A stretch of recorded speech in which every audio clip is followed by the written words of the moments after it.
अस्सलामुअलैकुम। पेशे खिदमत है तारीख का मुसाफिर सीरीज़, कहानी नंबर 7। आखिरी कहानी, कब्र का अजाब। बाउली की लाश शहजाद के सामने खड़ी थी। ये उसी बुत परस्त की लाश थी जिसको थोड़ी देर पहले गांव के बाहर लोगों ने चिता पर जलाया था। शहजाद लाश को देखकर घबराया नहीं, मगर उसके दिल में हल्का सा खौफ जरूर पैदा हुआ, क्योंकि लाश ने उसे धमकी दी थी कि उसने लाश की बीवी को उसके साथ जलने से रोक दिया था, इसलिए वो उससे इंतकाम लेगी और वो उसके इंतकाम से बचकर नहीं जा सकेगा।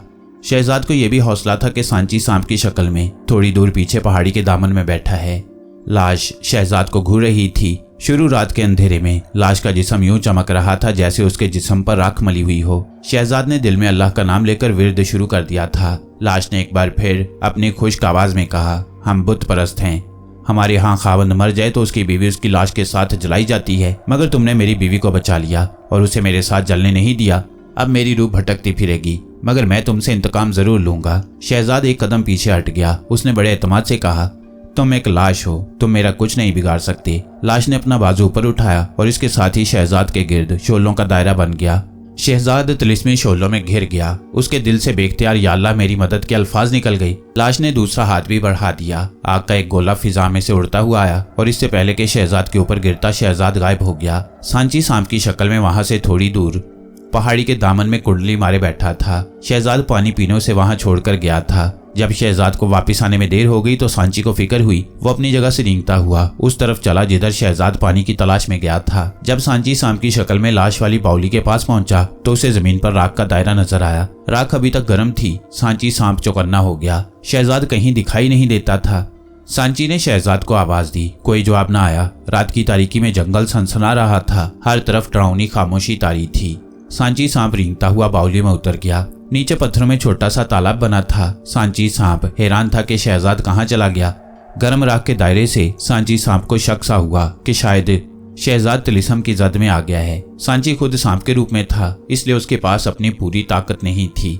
इंसानी शक्ल में वापस आने के लिए सांची को खुद सफेद कलगी वाले सांप के मनके की तलाश थी, जो अफ्रीका के जनूबी जंगल में आदमखोरों की बस्ती से पहले एक गार में दूसरे सांपों के साथ रहता था।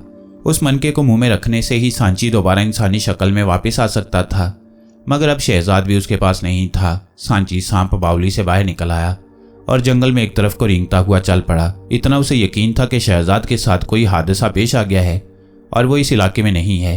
सांची सांप की शक्ल में अकेला और शहजाद की मदद के बगैर अफ्रीका तक का तवील और खतरनाक सफर तय नहीं कर सकता था। जंगल में रात का सन्नाटा छाया हुआ था। सांची झाड़ियों, घास और दरख्तों के दरमियान रेंगता उसी तरफ जा रहा था जहां उसके ख्याल के मुताबिक कोई बंदरगाह जरूर होनी चाहिए थी, क्योंकि उस जानिब समुंदर था। सांची सांप सारी रात सफर करता रहा।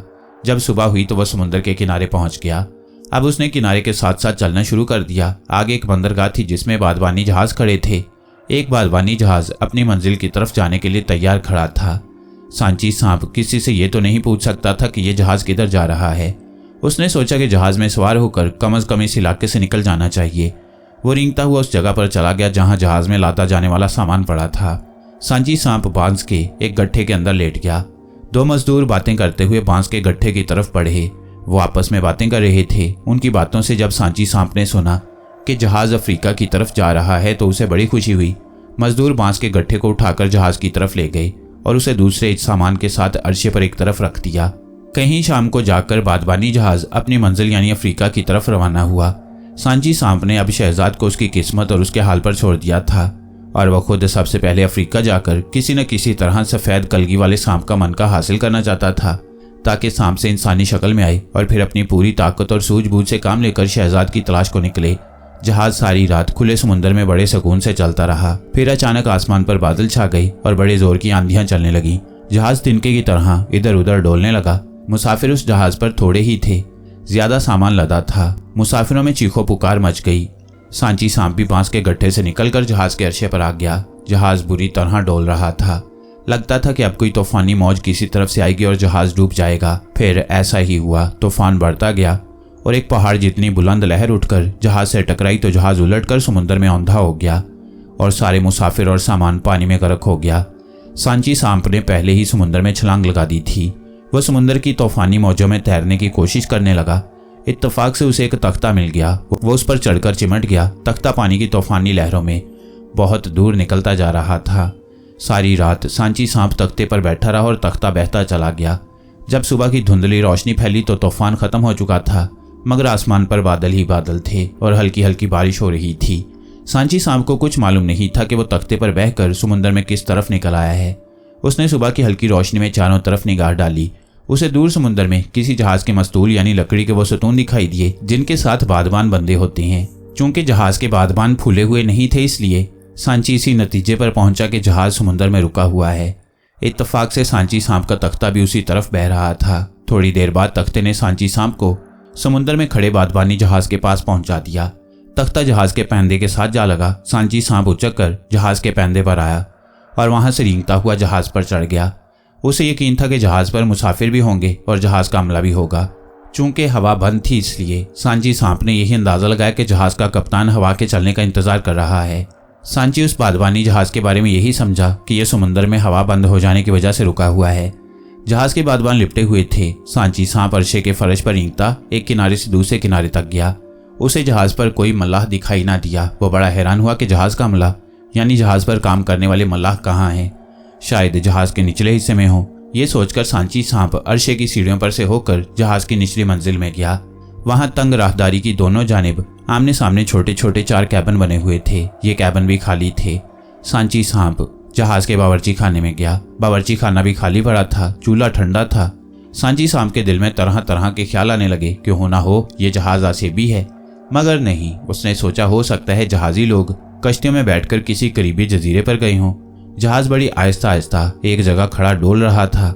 अचानक ऐसी आवाज आई जैसे ऊपर कोई किसी रस्से को चरखी पर खींच रहा हो। सांची सांप तेजी से रेंगता हुआ अरशे पर आ गया। ये देखकर वो भौंचका सा होकर रह गया कि जहाज का लंगर अपने आप ऊपर उठ रहा है।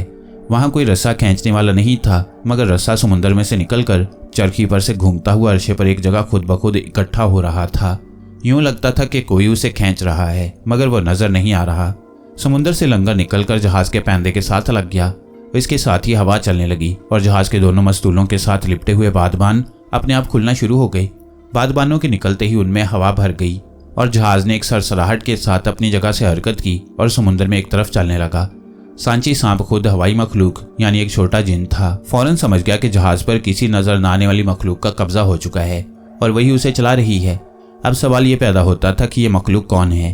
क्या ये कोई जिन भूत हैं या बदरूहें हैं? सांची सांप को अभी तक जहाज के आसेब ने कुछ नहीं कहा था, मगर सांची सांप को अब ये फिक्र खाई जा रही थी कि ये जहाज अगर अफ्रीका नहीं जा रहा तो फिर वो उसे कहाँ ले जाएगा, क्योंकि उसे तो हर हालत में अफ्रीका पहुंचकर सफ़ेद कलगी वाले सांप का मनका हासिल करना था कि वो फिर से इंसानी शक्ल इख्तियार कर सके और उसकी ताकत उसे वापस मिल जाए। सांची सांप जहाज के अरशे पर बिल्कुल सामने की तरफ मुड़कर कुंडली मारकर बैठ गया। दिन की रोशनी में जहाज नीले समुद्र की लहरों को चीरता हुआ आगे ही आगे बढ़ता चला जा रहा था। कुछ पता नहीं था कि ये जहाज सांची सांप को कहाँ ले जा रहा था। अचानक उसे मल्लाहों की आपस में बातें करने और हल्के हल्के कहके लगाने और एक दूसरे से मजाक करने की आवाजें सुनाई दी। सांची सांप ने गर्दन घुमाकर पहले देखा। अरशे पर उसे एक भी मल्लाह नजर न आया, मगर उनकी बातें करने की आवाजें बराबर सुनाई दे रही थीं। सांची सांप ने इंसानी आवाज में कहा, तुम लोग कौन हो? जवाब दो। मैं सांची हूँ। मल्लाहों की आवाजें आना बंद हो गईं। किसी ने सांची सांप के सवाल का जवाब न दिया। सांची ने एक बार फिर अपने सवाल को बुलंद आवाज में दोहराया, मगर जवाब में सिवाय समुद्री लहरों की हल्की हल्की आवाज के और कुछ सुनाई ना दिया। सांची सांप उलझन में पड़ गया। उसे अफसोस होने लगा कि वो उस जहाज पर कहाँ आ गया, मगर वो क्या करता, मजबूरी थी। जहाज एक ही रफ्तार से समुद्र में चला जा रहा था। उसके बादबान फूले हुए थे। फिर उसे एक मर्द की भारी भरकम आवाज सुनाई दी। वो जैसे जहाज का कप्तान था और किसी मल्लाह को कोई हुक्म दे रहा था। सांची ने ऊपर निगाह उठाई। बड़े बादबान का रुख थोड़ा सा दाएं जाने मुड़ गया। मस्तूल पर चढ़ा हुआ नजर न आने वाला मल्लाह उसे एक तरफ घुमा रहा था। जहाज भी आहिस्ता आहिस्ता एक तरफ मुड़ गया। शायद से भी मखलूक की मंजिल करीब आ रही थी और उसने उसी तरफ से अपने जहाज का रुख फेर दिया था।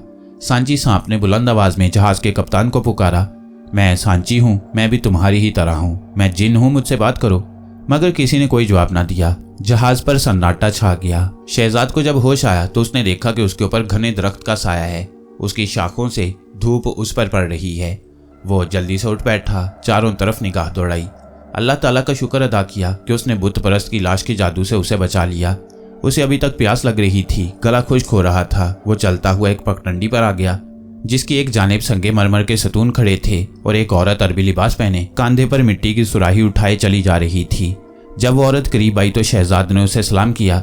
औरत ने वालेकुम सलाम कहकर शहजाद की तरफ देखा और पूछा, तुम बगदाद में मुझे अजनबी लगते हो, कहाँ से आए हो भाई?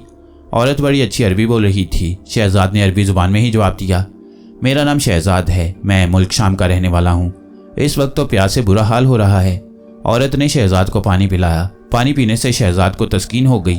उसने औरत का शुक्रिया अदा किया। औरत आगे बढ़ने लगी तो शहजाद ने पूछा, क्या ये शहर बगदाद है? हाँ, औरत ने जवाब दिया। तुम्हें किसके यहाँ जाना है?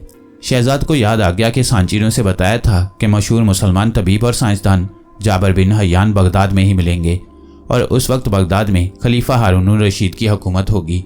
शहजाद ने झट सवाल कर दिया, क्या बगदाद में खलीफा हारून रशीद की हुकूमत है? हाँ, औरत ने जवाब दिया। क्या तुम्हें इतना भी पता नहीं? शहजाद बोला, मुझे माफ़ कर देना बहन।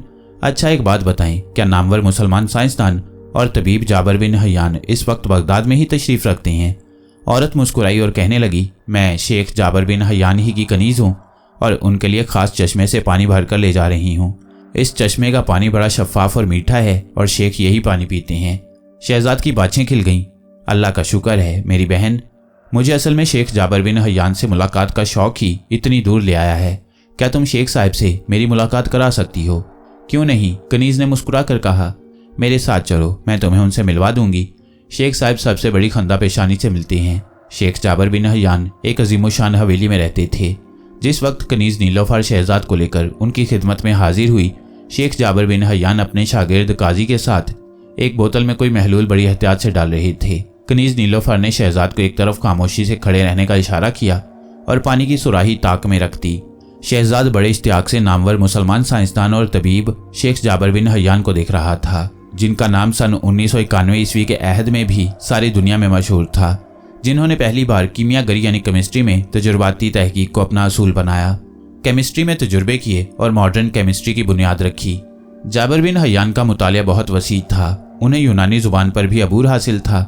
उन्होंने न सिर्फ यूनानी ज़ुबान का मुतालिया किया बल्कि बहुत सी यूनानी किताबों का अरबी में तर्जुमा भी किया।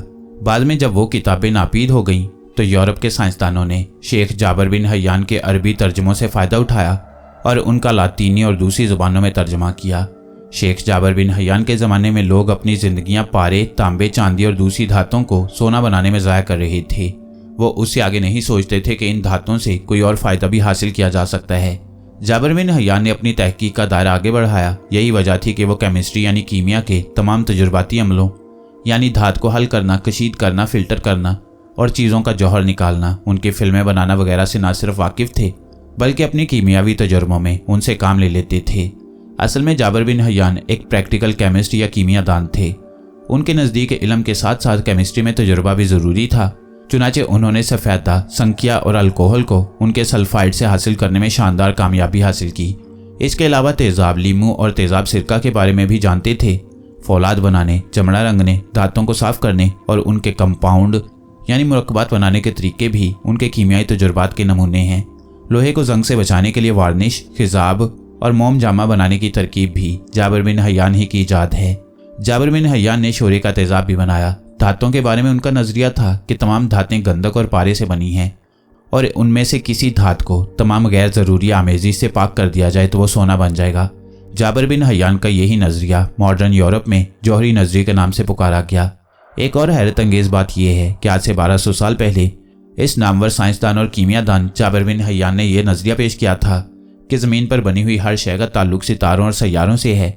चुनांचे अब मॉडर्न साइंस की तहकीक के मुताबिक सूरज और तमाम सितारों में जो मादा पाया जाता है वो मुस्तकिल तौर पर तवानाई यानी एनर्जी में तब्दील हो रहा है और उन जौहरों यानी एटमों की टूट फूट से जो तवानाई खारिज हो रही है वो हरारत और रोशनी की शक्ल में ज़मीन तक पहुँच रही है, जिसकी वजह से ज़र्रात पैदा होते हैं और उन ज़र्रात से ज़मीन पर अशिया की शक्लें वजूद में आती हैं।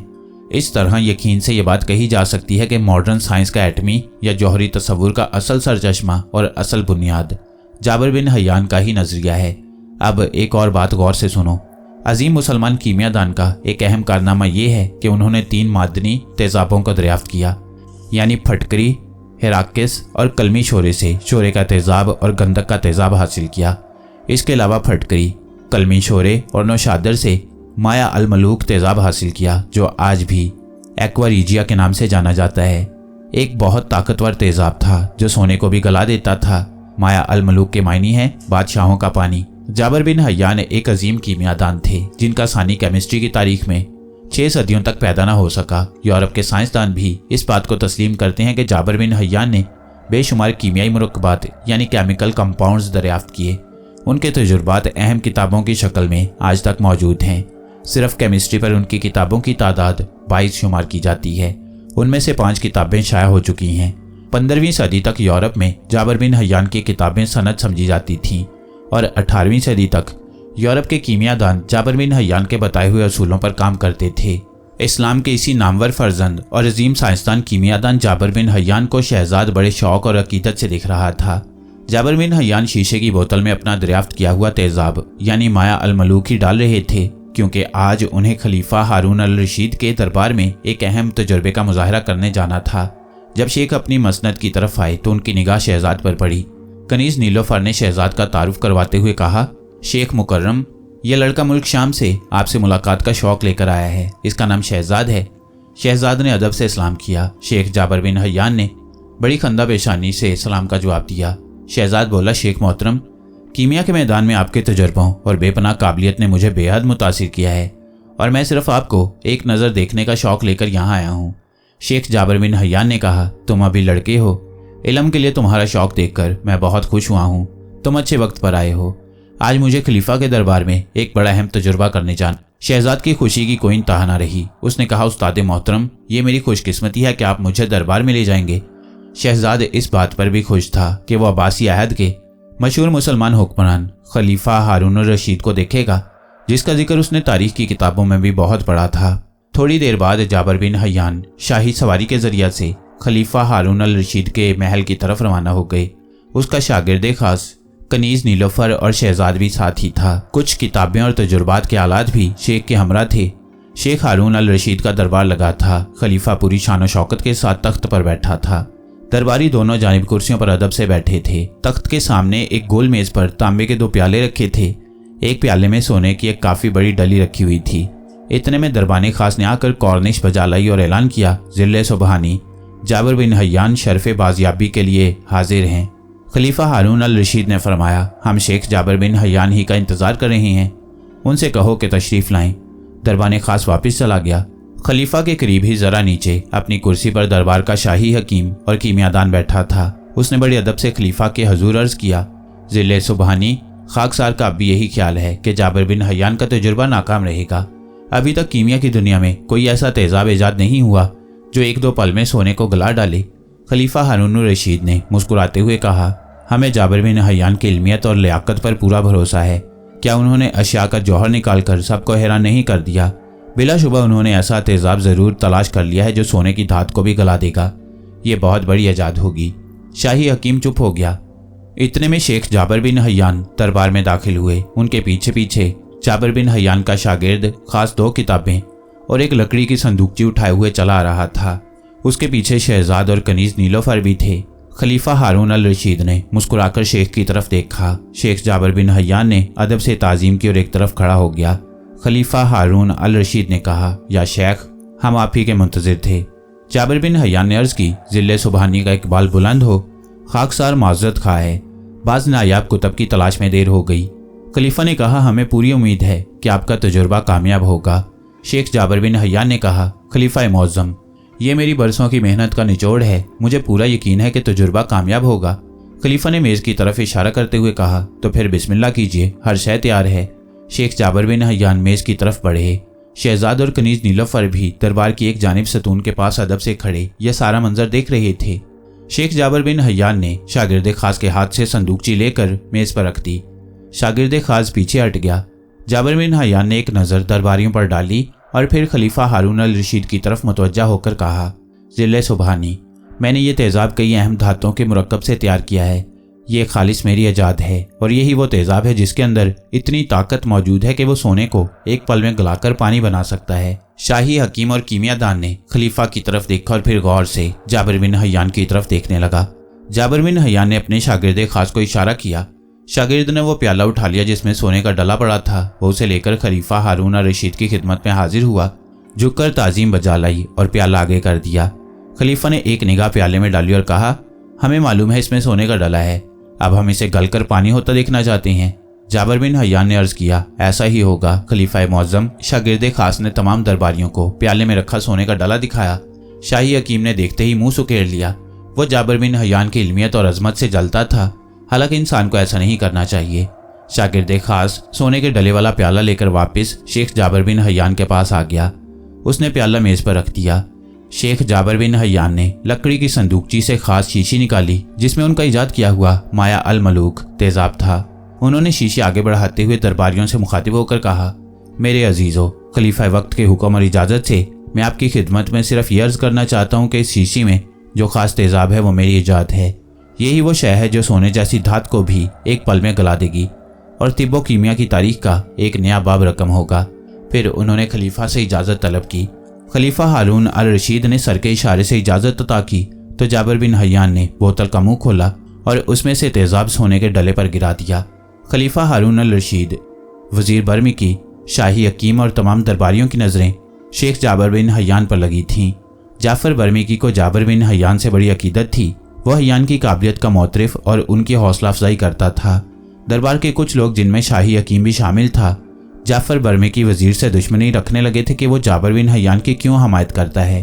तेजाब सोने के डले पर गिरा तो प्याले में से सफ़ेद रंग का हल्का सा धुआं बुलंद हुआ। फिर ये धुआं स्याह रंग का हो गया। इसके बाद धुआं गायब हो गया। जाबिर बिन हय्यान के चेहरे पर मुसरत की लहर दौड़ गई।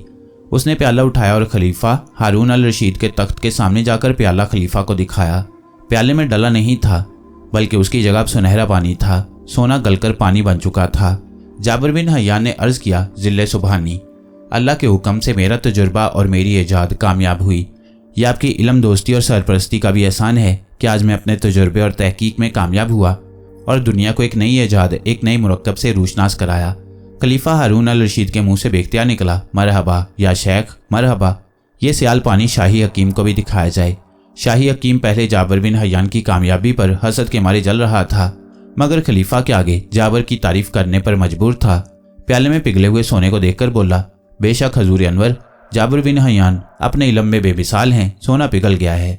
खलीफा हारून अल रशीद ने अपने गले से कीमती मोतियों का हार उतारकर जाबिर बिन हय्यान को बतौर इनाम दिया और कहा, हमारी तरफ से तुम्हें अपनी कीमियाई तहकीक और तजुर्बात जारी रखने के लिए पूरी आज़ादी है। इस काम में जितना खर्च होगा वह तुम्हें सरकारी खजाने से मिला करेगा। जाफ़र बर्मी की वजीर बड़ा खुश था। उसने जाबिर बिन हय्यान को मुबारकबाद दी और खलीफा हारून अल रशीद की इल्म दोस्ती और इल्म परस्ती की बेहद तारीफ की। इसके बाद दरबार बर्खास्त हो गया। दरबारी भी जाबिर बिन हय्यान को मुबारकबाद दे रहे थे। शहजाद ने वो मंजर अपनी आंखों से देखा था जिसका जिक्र उसने तारीख की किताबों में ही पढ़ा था। वो इस तारीखी मंजर को सारी ज़िंदगी कभी नहीं देख सकता था मगर उस पर अल्लाह ताला का ख़ास करम था कि उसकी मुलाकात सांची से हो गई और वो उसे इस्लामी तारीख के अजीम मुसलमान साइंसदानों से मिलवा रहा था। और शहजाद उन नामवर मुसलमान हस्तियों को जिंदा हालत में चलते फिरते, अनथक मेहनत करते, तजुर्बात करते, दरस देते और बातें करते देख रहा था। वो भी नीलोफर कनीज और जाबिर बिन हय्यान के साथ वापस हवेली में आ गया। हवेली में शेख के शागिर्द पहले ही से बैठे थे। जब उन्हें शेख की इजाद की कामयाबी की खबर हुई तो वो भी शेख को मुबारकबाद देने लगे। इसके बाद शेख जाबिर बिन हय्यान अपनी मसनद पर बैठ गए और अपने शागिर्दों से मुखातिब होकर फरमाया, ये सब अल्लाह का करम है कि जिसने मुझे मेहनत से काम करने की तौफीक अता की।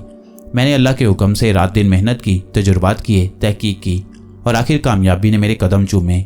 मैं तुम सबसे यही कहूँगा कि मेहनत से कभी जी ना छुड़ाना, हमेशा अल्लाह पर भरोसा रखना और जी लगा कर पढ़ना और जो कुछ एक बार अपने उस्ताद से पढ़ो उसे हमेशा याद रखना। शहजाद को मालूम था कि वह सन 1990 के जिस ज़माने से निकलकर 1200 साल पहले के ज़माने में आया है तो 20वीं सदी में जाबिर बिन हय्यान की शोहरत सारी दुनिया में फैल चुकी है और यूरोप और अमेरिका की यूनिवर्सिटियों में जाबिर बिन हय्यान के असूलों को सामने रखकर तालिब इल्मों को केमिस्ट्री पढ़ाई जाती है। उन्होंने कहा, उस्ताद मोहतरम, अल्लाह ने चाहा तो एक वक्त आएगा जब सारी दुनिया में आपका नाम मशहूर हो जाएगा। जाबिर बिन हय्यान ने फरमाया, बेटा, मेरे तजुर्बों से, मेरे बताए हुए इल्म कीमिया के असूलों से अगर दुनिया को फ़ायदा पहुंच सका तो मैं इसे अपनी खुशकिस्मती कहूँगा। इसके बाद जाबिर बिन हय्यान दरस देने में मसरूफ़ हो गए। जब आसेबी जहाज़ के बादबान गैबी हाथों ने खोल दिए और समुंदर में उसने अपना रुख बदल लिया, साफ जाहिर था कि अब वो किसी खास जजीरे की तरफ बढ़ने लगा है।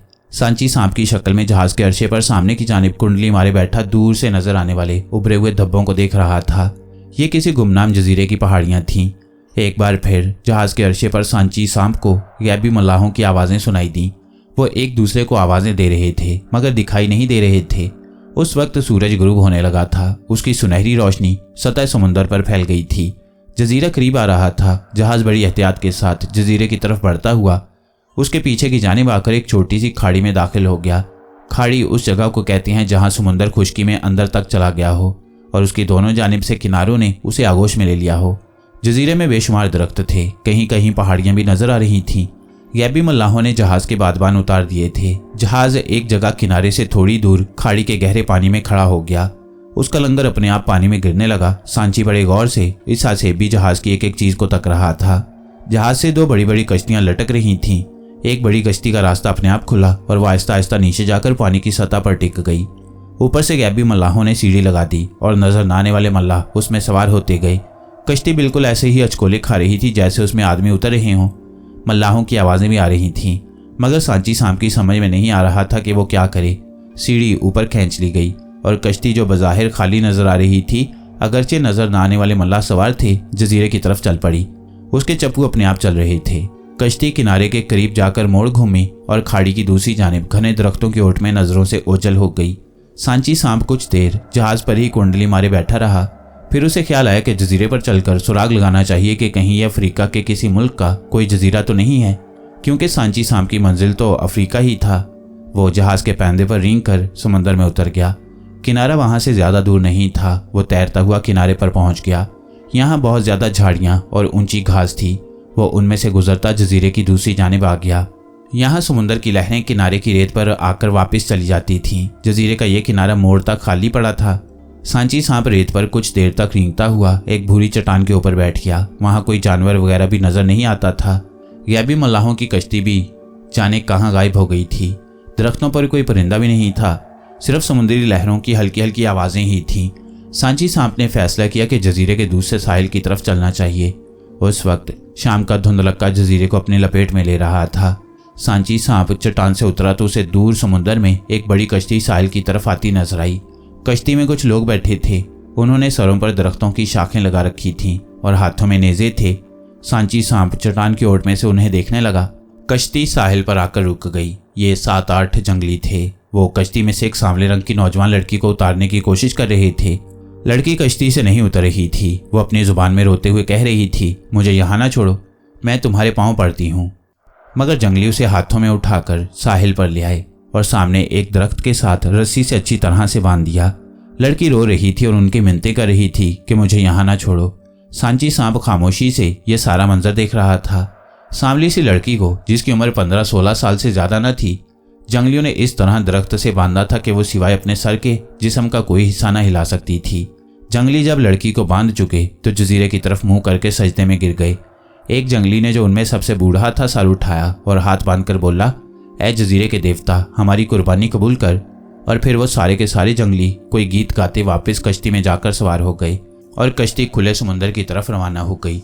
सांची सांप आहिस्ता आहिस्ता रेंगता दरख्त से बंधी लड़की की तरफ बढ़ा। लड़की ने रोना बंद कर दिया था, मगर उसकी आंखों में बेपनाह खौफ और दहशत थी। चेहरे का रंग उड़ चुका था और वह फटी फटी आंखों से चारों तरफ देख रही थी, जैसे उसे किसी जल्लाद के आने का डर लगा हो जो आते ही उसकी गर्दन उड़ा देगा। सांची सांप मालूम करना चाहता था कि जजीरे के देवता का क्या राज है और जंगली उसे यहाँ क्यों छोड़ गए हैं। वो रेंगकर लड़की के सामने आ गया। सांची चूंकि जिन था, इसलिए वो दुनिया की सारी जुबानें, यहाँ तक कि जंगलियों की बोलियां भी समझ और बोल लेता था। सिर्फ हसेबी जहाज के मल्लाहों की जुबान उसकी समझ में नहीं आई थी। सांची सांप ने पहले इंसानी आवाज में, फिर लड़की की जंगली जुबान में कहा, तुम कौन हो और ये लोग तुम्हें किस हाल में छोड़ गए हैं। लड़की बेसाख्ता चीखी। वो सांची की आवाज से डर गई थी। रोते हुए बोली, तुम्हें समुंदर देवता की कसम, मुझे हलाक मत करना, मैं बेकसूर हूँ। मेरे माँ बाप मर चुके हैं, मेरा एक छोटा भाई है, तुमने मुझे खा लिया तो वो भी जिंदा न रहेगा, मुझे मत खाना। सांची सांप ने घास में से अपना फन उठाया और कहा, घबराओ नहीं बहन, मैं तुम्हें खाने नहीं बल्कि बचाने आया हूँ। लड़की फटी फटी आंखों से सांची सांप को तक रही थी। उसके होंठ खौफ के मारे सफेद पड़ गए थे। तुम सांप की शक्ल में आए हो, मत खाना, मुझे मत मारना, मेरा भाई छोटा है, उसकी देखभाल करने वाला कोई नहीं। सांची सांप जरा आगे हो गया और कहने लगा, तुम ख्वामखा घबरा रही हो। मैंने तुमसे कह जो दिया कि मैं कोई जंगली देवता वगैरह नहीं हूँ, बल्कि तुम्हारी तरह का एक लड़का हूँ जिसको तिलिस्म के असर से सांप बना दिया गया है। मैं तुम्हारी जान बचाने आया हूँ। मैंने जंगलियों को देख लिया था कि वो तुम्हें दरख्त से बांध कर चले गए हैं। अब तुम तसल्ली रखो, मैं तुम्हारी रस्सियां काटने की कोशिश करता हूँ। जंगली लड़की अभी तक खौफजदा थी, लेकिन जब सांची सांप ने अपने दांतों से सारी रस्सियां काट डाली और लड़की आज़ाद हो गई तो उसे कुछ कुछ यकीन आने लगा कि ये सांप उसे कुछ नहीं कहेगा। सांची सांप ने लड़की को ज्यादा सोचने का मौका ना दिया और भाइयों जैसी शफकत के साथ बोला, मुझे अपना बड़ा भाई समझो, तुम मेरी छोटी बहन हो, मुझसे बिल्कुल ना घबराओ, मैं सांप नहीं हूँ। तिलिस्म ने मुझे सांप बना दिया है। ये बड़ी लंबी कहानी है तो मैं फिर किसी वक्त सुनाऊंगा। पहले तो मुझे ये बताओ कि इस जजीरे पर तुम्हें कुर्बानी के लिए क्यों लाया गया है? ये कौन सा जजीरा है? इसके करीब कौन सा मुल्क है? लड़की का खौफ अब दूर हो गया था। वो सांची सांप के सामने घास पर बैठ गई। कहने लगी, मेरा नाम शोमाला है, मैं यहाँ से करीब ही जजीरे में रहती हूँ। मैं एक यतीम लड़की हूँ।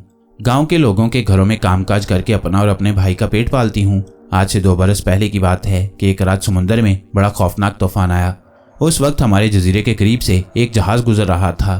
वो जहाज समुद्री तूफान में गर्क हो गया। फिर ऐसा हुआ कि अगले महीने उसी रात को, जिस रात तूफान आया था, वही डूबा हुआ जहाज समुंदर से निकल आया। लोगों ने एक खौफनाक आवाज़ सुनी जो कह रही थी कि मैं डूबे हुए जहाज का कप्तान हूँ, मेरे मल्लाह भूखे हैं, हमें एक जिंदा लड़की खाने के लिए दो, नहीं तो हम तुम सबको खा जाएंगे। जजीरे के लोगों में अफरा तफरी मच गई। इतने में एक लड़की के पेट में किसी तरफ से आकर गैबी खंजर लगा और वह चीख मारकर गिर पड़ी और तड़पने लगी। लोगों के देखते देखते जहाज की बदरूहों ने उसकी तिक्का बोटी कर दी और उसे खा गए। जजीरे के लोग सजदों में गिर गए। डूबे हुए जहाज के कप्तान की रूह की आवाज़ दोबारा बुलंद हुई। उसने कहा कि हर महीने की इसी रात को एक लड़की करीबी जजीरे पर पहुंचा दिया करो। अगर तुमने ऐसा ना किया तो तुम में से एक भी जिंदा ना बचेगा। तब से लेकर आज तक ऐसा होता है कि हर माह तूफान की रात को हमारे जजीरे की एक लड़की को पकड़कर इस जजीरे में लाकर दरख्त से बांध दिया जाता है और फिर आधी रात के बाद डूबे जहाज की बदरूहें आकर उसकी तिक्का बोटी करके उसे खा जाती हैं। मेरे साथ भी यही हशर होने वाला है। तुमने मुझे आज़ाद तो कर दिया है, मगर मैं डूबे जहाज की बदरूहों से ना बच सकूंगी। तुम मेरे साथ अपनी जान खतरे में ना डालो, वो बदरूहें तुम्हें भी जिंदा ना छोड़ेंगी। ये कहकर सहमी हुई नजरों से दरख्तों की तरफ देखने लगी। सांची सांप के सामने गैबी जहाज का मुअम्मा भी हल हो गया था। शायद ये उस गैबी जहाज की बदरूहें थीं जो जजीरे पर हर माह एक खास रात को आकर एक लड़की को हड़प कर जाती थीं और जिसमें सवार होकर सांची खुद एक सांप की शक्ल में वहां पहुंचा था। उसे ये खदशा भी था कि कहीं वाकई आसेबी जहाज की बदरूहें यहाँ आकर उस लड़की को हड़प न कर जाएं। लेकिन सांची के दिल में सिवाय अल्लाह के और किसी का खौफ नहीं था और उसे यकीन था कि वो उन बदरूहों का मुकाबला कर सकेगा। वो हर हालत में शोमाला यानी उस मासूम जंगली लड़की की जान बचाना चाहता था।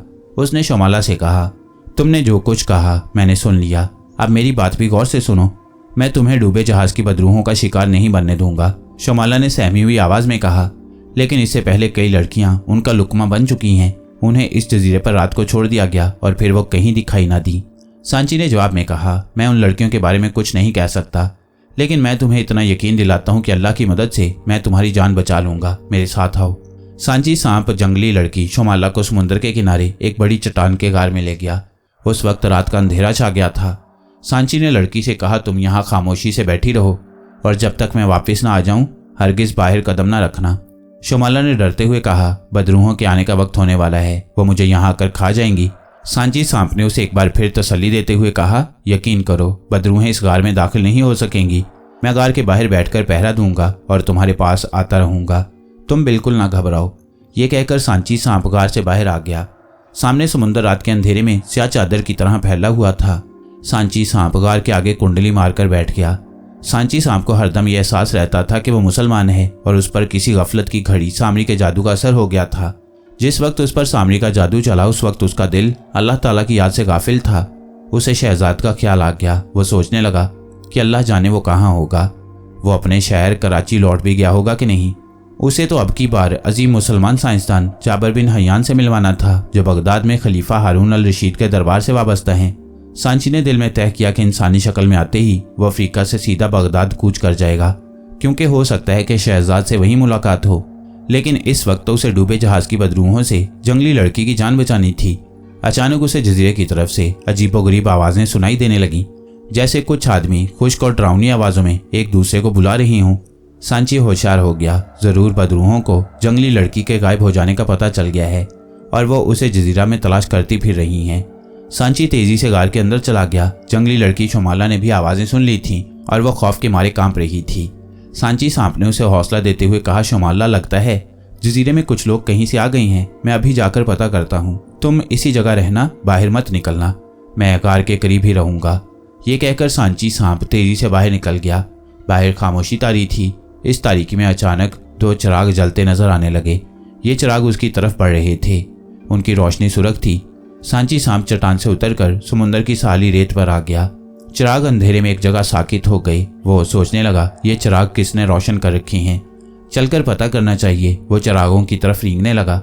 जब उनके करीब पहुंचा तो देखा कि यह चिराग असल में एक बड़े अजदहे यानी बड़े सांप की 2 आंखें थीं, जो तारीकी में चिरागों की मानंद चमक रही थीं। सांची सांप वहीं रुक गया और अजदहे की तरफ देखने लगा। ये अजदहा एक दरख्त के नीचे कुंडली मारे बैठा था और उसका छतरी जैसा फन ऊपर को उठा हुआ था। सांची सांप वापस मुड़ने लगा तो अजदहे की आवाज आई, सांची, क्या मुझसे मिले बगैर ही चले जाओगे? ये बात अजदहे ने सांपों की जुबान में कही थी। सांची वहीं रुक गया और बोला, तुम कौन हो? अजदहा बोला, मैं तुम्हारा पुराना दोस्त गारची हूँ। क्या तुम्हें याद नहीं, हम दोनों इकट्ठे बगदाद के एक बाग में खेला करते थे। अचानक सांची को सब याद आ गया। वो अभी बच्चा सा था और अपने घर से निकलकर बगदाद के एक बाग में फूल तोड़ने गया था कि झाड़ियों में से एक सांप निकलकर उसके सामने आ गया। उस सांप ने सांची को डसना चाहा। सांप आगे बढ़ा तो पीछे से दूसरे सांप ने निकलकर दुश्मन सांप को मुंह में लेकर उसके 2 टुकड़े कर दिए। सांची अभी बच्चा था मगर उसके पास अक्ल बड़ों जितनी थी। वो दूसरे सांप की तरफ एहसान भरी नजरों से देखने लगा। दूसरे सांप ने कहा, मेरे दोस्त, मेरा नाम गारची है। मुझे बच्चों से बड़ी मोहब्बत है, इसीलिए मैंने इस जालिम सांप से तुम्हारी जान बचाई है। क्या तुम मेरे दोस्त बनोगे और मेरे साथ खेलोगे? दूसरा सांप भी छोटा सा था। सांची बोला, हाँ गारची, आज से तुम मेरे दोस्त हो और मैं तुमसे हर रोज खेलने आया करूंगा। चुनाचे सांची गारची सांप के साथ बाग में देर तक खेलता रहा। फिर वो अपने घर चला गया। अब सांची रोज गारची सांप से खेलने बाग में आ जाता। दोनों दोस्त कुछ देर खेलते और फिर अगले रोज आने का वादा करके अपनी अपनी राह लेते। इस तरह कई महीने गुजर गए। एक दिन सांची बाग में गया तो गारची सांप ना आया। दूसरे दिन भी ना आया। सांची उसे याद करके उदास हो गया। उसके बाद गारची से फिर कभी मुलाकात ना हुई। अब गारची मिला तो वो एक बड़ा अजदहा बन चुका था। गारची अजदहे ने कहा, आज हम शायद 1000 साल बाद मिले हैं। बात यह थी कि उस रोज मैं तुम्हारे साथ खेलने के लिए आ रहा था कि रास्ते में एक सुपेरे ने मुझे उठाकर टोकरे में बंद कर लिया और अपने साथ काफिले में शामिल करके मुल्क फारस की तरफ ले गया। उसने मुझ पर कुछ ऐसा जादू सा कर दिया था कि मुझे कोई होश न रहा था। मैं उसके पास 50 बरस तक रहा। जब सपेरा मरने लगा तो उसने मरने से पहले मुझे दूसरे सपेरे के सुपुर्द कर दिया। यूं जब मैं बड़ा हुआ तो मेरे अंदर की सारी खुफिया सलाहियतें बेदार हो गईं और मैं मुल्क मुल्क, सहरा सहरा, जंगल जंगल फिरता फिराता आखिर इस जजीरे में आकर रहने लगा। मगर ये बताओ कि तुम यहाँ कैसे आ गए और आधी रात को इस चट्टान के ऊपर क्या कर रही हो? मैंने तुम्हें तुम्हारी बू से पहचान लिया था और मैं समझ गया था कि तुम सांची ही हो और किसी जादूगर ने तुम्हें जादू से सांप बना दिया है। ये सब कुछ कैसे हुआ? मुझे अपनी सारी कहानी सुनाओ दोस्त। सांची सांप ने गारची अजदहे को अपनी सारी कहानी सुना दी। गारची अजदहा थोड़ी देर के लिए चुप हो गया। फिर कहने लगा, मेरे दोस्त, सबसे पहले हमें उस बेगुनाह यतीम लड़की को बदरूहों के जुल्म सितम से बचाना होगा। ये हम कैसे करेंगे गारची? डूबे जहाज की बदरूहें हमें भी नुकसान पहुंचा सकती हैं। गारची अजदहा बोला, मैं एक अरसे से इस जजीरे में रह रहा हूँ मगर इन बदरूहों से आज तक पाला नहीं पड़ा, लेकिन मुझे इन बदरूहों को भगाने का मंत्र आता है। चलो उस गार की तरफ चलो जहाँ शुमाला छुपी हुई है। उस वक्त जंगल में बदरूहों की आवाज़ें बुलंद होना शुरू हो गईं। ये आवाज़ें पहले चीखों की शक्ल में थीं, फिर ऐसे लगने लगीं जैसे वो किसी को डराने धमकाने की कोशिश कर रही हों। गारची अजदहा और सांची सांप चट्टान के पास आकर रेत पर ही रुक गए। सांची ने कहा, इस चट्टान के ऊपर जो गार है उस गार में जंगली लड़की को मैंने छुपा दिया है। गारची अजदहा बोला, तुम उसके पास जाओ, वो डर रही होगी, मैं इन बदरूहों को संभालता हूँ, तुम गार में से ना निकलना। सांची ऊपर गार में आ गया। शोमाला का खौफ के मारे बुरा हाल हो रहा था। सांची ने उसे तसल्ली दी और कहा कि उसका दोस्त उनकी मदद को पहुंच गया है और अब डूबे जहाज की बदरूहें उनका कुछ नहीं बिगाड़ सकती। बदरूहों की आवाज़ें चट्टान की तरफ बढ़ रही थीं। उन बदरूहों को इल्म हो गया था कि जिस जंगली लड़की को उन्हें हड़प करना था वह समुद्री चट्टान के गार में छुपी हुई है। चट्टान के नीचे गारची अजदहा कुंडली जमाए बैठा था। उसकी सुरख आंखें जंगल के अंधेरों में लगी थीं। बदरूहों की आवाज़ें उस तरफ से उसी की तरफ बढ़ रही थीं। गारची अजदहा ने देखा कि जहां दरख्तों की कितारें खत्म होती थीं और रेतला साहिल शुरू होता था, वहां अंधेरे में कुछ बदरूहें जिन्होंने बहरी डाकुओं का लिबास पहन रखा था और जिनके हाथों में छुरे थे, कानों में बालियां थीं, बाहर निकलकर चट्टान की तरफ बढ़ रही हैं। गारची अजदहे का जबड़ा अपने आप आहिस्ता आहिस्ता खुलता चला गया। ये बदरूहें डूबे हुए जहाज के खूनी बहरी डाकुओं की थीं। उनका डाकू कप्तान आगे आगे था। वो ऐसे आगे बढ़ रहे थे जैसे ख्वाब में चल रहे हों। उनका रुख चट्टान की तरफ था। अचानक बहरी डाकुओं के कप्तान की नज़र गारची अजदहे पर पड़ी। उसने छुरे वाला हाथ ऊपर उठाया और अपनी जुबान में चिल्ला कर कहा, इस अजदे के टुकड़े उड़ा दो, ये हमारे शिकार को छुपाए बैठा है। ये आवाज़ सांची सांप ने भी गार में सुन ली। समझ गया कि डूबे जहाज की बदरूहें जंगली लड़की शोमाला को हासिल करने वहां पहुंच गई हैं। बहरी डाकू की बदरूहें एक पल के लिए रुक गईं, फिर उन्होंने अपने कप्तान के हुक्म से अपने छुरे अंधेरे में लहराए और गार्ची अजदे को हलाक करने आगे बढ़े। गार्ची अजदा भी मुकाबले के लिए बिल्कुल तैयार था। जो ही बहरी डाकुओं की बदरूहें चट्टान के करीब आईं, गार्ची अजदे के मुंह से तेज फुंकार के साथ एक शोला निकला और उसने सारी की सारी बदरूहों को अपनी लपेट में ले लिया। बदरूहें चीख रही थीं, चिल्ला रही थीं, जमीन पर गिरकर तड़प रही थीं और आग उनके नजर न आने वाले जिस्मों को जलाकर राख कर रही थी। अजदे की फुंकार के शोले मौत बनकर बदरूहों पर गिर रहे थे। बदरूहों की चीखों पुकार गार में सिर्फ सांची ही सुन सकता था। शोमाला डरी डरी खामोश बैठी थी, उसे बदरूहों की चीख सुनाई नहीं दे रही थी। जब बदरूहें जलकर राख हो गईं तो जजीरे पर एक बार फिर गहरा सन्नाटा छा गया। गार्ची अजदे ने सांपों की जुबान में सांची को आवाज दी। अपने दोस्त अजदे की आवाज सुनकर सांची सांप ने जंगली लड़की से कहा, मेरे दोस्त गार्ची ने हमारे दुश्मनों को खत्म कर दिया है, तुम ठहरो, मैं नीचे जाकर पता करता हूँ। सांची नीचे आया तो गार्ची अजदा उस जगह दायरे में चक्कर लगा रहा था जहां जमीन पर 6-7 बहरी डाकुओं की बदरूहों की हड्डियां बिखरी पड़ी थीं। ये हड्डियां जलकर स्याह पड़ चुकी थीं। गार्ची ने कहा, सांची, अब ये बदरूहें पूरी तरह से मर चुकी हैं, अब ये किसी का कुछ नहीं बिगाड़ सकेंगी। जंगली लड़की को नीचे ले आओ। सांची गार में रुक गया और शोमाला को अपने साथ नीचे ले आया। उसने गार्ची अजदे से शोमाला का तारुफ कराया। शोमाला ने इतना बड़ा अजदा पहले कभी नहीं देखा था। गार्ची अजदे ने इंसानी जुबान में शोमाला से कहा, शोमाला बहन, अल्लाह की मदद से उन बदरूहों का खात्मा कर दिया गया है। अब तुम्हारे जजीरे की किसी औरत को उन पर कुर्बान नहीं किया जाएगा। अल्लाह ने उन सब की जानें बचाई हैं। मेरे साथ आओ, मैं तुम्हें उन बदरूहों का जहाज दिखाता हूँ। वो तेज तेज चलते जहाज के दूसरे किनारे पर आ गए। सितारों की नीली रोशनी में बदरूहों का बहरी जहाज खाड़ी में खड़ा था। गार्ची अजदे ने उस पर आतिशी फुंकार फेंकी। जहाज को फौरन आग लग गई और वह शोलों की लपेट में आकर जलने लगा।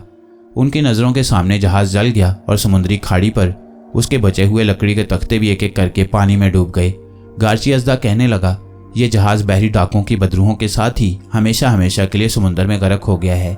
जंगली लड़की शोमाला कहने लगी, मेरे जजीरे के लोग नहीं मानेंगे कि बदरूहों का खात्मा हो गया है। वो हर माह किसी न किसी बदनसीब लड़की को इस जजीरे पर छोड़ जाया करेंगे जो जंगली दरिंदों की खुराक बन जाएगी। गार्ची अजदे की आंखें चमकने लगी जैसे उसे गुस्सा आ गया हो। उसने गुस्सीले लहजे में कहा, अगर किसी जंगली ने ऐसा किया तो उसके सारे खानदान को जलाकर खाक कर दूंगा। तुम मेरे साथ अपने जजीरे पर चलो। सुबह हुई तो अजदा गार्ची समंदर की सतह पर कुंडल मारकर बैठ गया। सांची और जंगली लड़की शोमाला अजदे के कुंडल पर बैठ गई। अजदे ने समुद्र में शोमाला के जजीरे की तरफ तैरना शुरू कर दिया। कुछ देर बाद वो जजीरे के करीब पहुंच गए। साहिल पर कुछ जंगली मछली का शिकार कर रहे थे। उन्होंने अपने जजीरे की यतीम लड़की शोमाला को एक बहुत बड़े अजदे की गोद में बैठकर समुद्र में सफर करते देखा तो नेज़े फेंककर दरख्तों की तरफ दौड़े। बस्ती में जाते ही उन्होंने शोर मचा दिया, शोमाला जिंदा हो गई, अजदे को लेकर वापस आई है, भागो भागो, वो जादूगरनी है। जंगलियों का सरदार नेजा लिए अपने झोंपड़े से बाहर निकल आया। उसने सारी बात सुनकर गरजदार आवाज में कहा, देवताओं की कसम, हम शोमाला समेत अजदे के भी टुकड़े उड़ा देंगे। शोमाला जजीरे के देवता को धोखा देकर जिंदा वापस आ गई है, वो हमसे नहीं बच सकेगी, चलो मेरे साथ। सारे जंगली सरदार के पीछे नेज़े लहराते साले समुंदर की तरफ दौड़ पड़े। सांची और शोमाला कुछ घबराए। उन्होंने गार्ची की पूरी ताकत अभी नहीं देखी थी। गार्ची अजदा भी गाफिल नहीं बैठा था। जो ही जंगली लोग अपने सरदार के साथ गार्ची और सांची की तरफ बढ़े, गार्ची अजदे के मुंह से एक बहुत बड़ा शोला ऐसे निकला जैसे कोई आतिशफिशां पहाड़ फट पड़ा हो। एक जबरदस्त गूंज और गिड़गिड़ाहट के साथ शोले ने तमाम जंगली खूंखारों को उनके जालिम सरदार समेत अपनी लपेट में ले लिया और वो सारे के सारे अंगारों में तब्दील हो गए। उन्हें खौफनाक शोलों ने तड़पने का भी मौका ना दिया। जजीरे के दूसरे जंगलियों ने जब यह डरावना मंजर देखा तो एकदम से अजदे के आगे सजदे में गिर पड़े। गार्ची अजदे ने बुलंद आवाज में उनकी जुबान में कहा, जिन वैश्य दरिंदों ने यहाँ की बेगुनाह लड़कियों को मौत के घाट उतारा था वो अपने अंजाम को पहुंच गए। गौर से सुनो, जजीरे का देवता भी जलकर राख हो चुका है। आज से कोई लड़की जजीरे में कुर्बानी के लिए नहीं भेजी जाएगी। अब शोमाला कबीले की सरदार है और तुम उसी के हुक्म पर चलोगे। तमाम जंगलियों ने यकजुबान होकर कहा, अजीम देवता, तुम्हारे हुक्म की पाबंदी की जाएगी। शोमाला हमारी सरदार है। सब जंगली खुशी से नाचने लगे।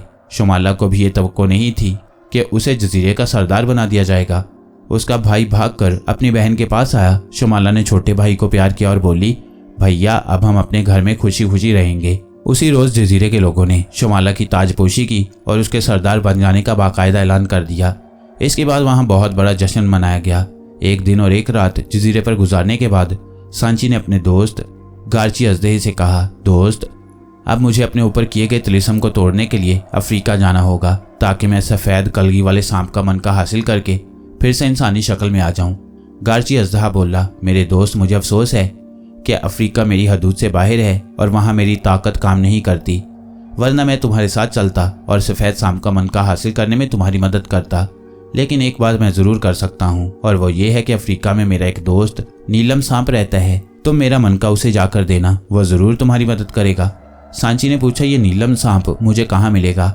गार्ची अजदहे ने जवाब दिया, तुम अफ्रीका के साल पर कदम रखो तो मिंजारो पहाड़ की बुलंद चोटी दूर से दिखाई देगी। नीलम सांप उसी पहाड़ के दामन में नीली झील के किनारे रहता है।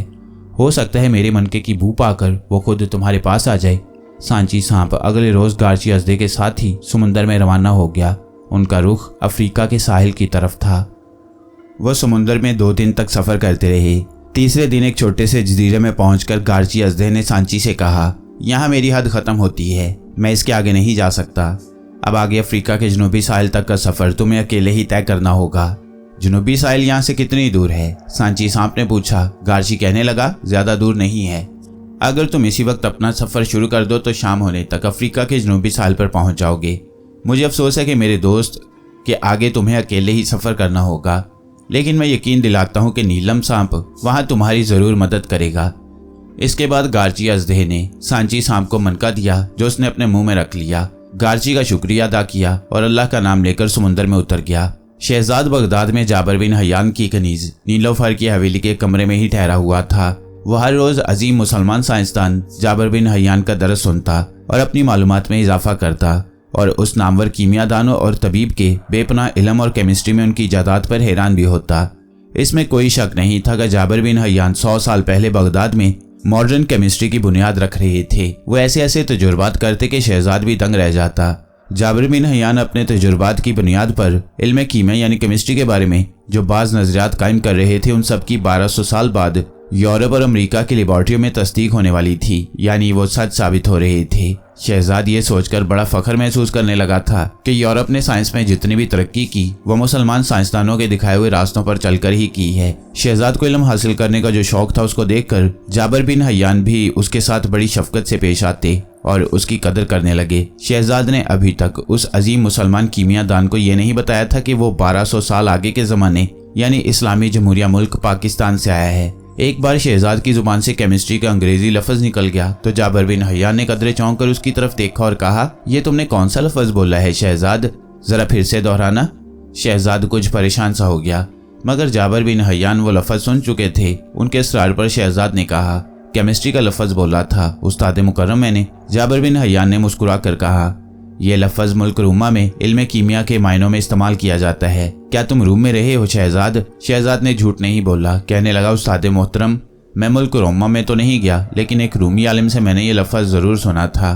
जाबर बिन हयान ने फिर एक किताब खोलकर शहजाद को दिखाई जो यूनानी रस्मुल खत में लिखी हुई थी। जाबर बिन हयान ने कहा, यह इल्म कीमिया पर लिखी गई शायद पहली यूनानी किताब है।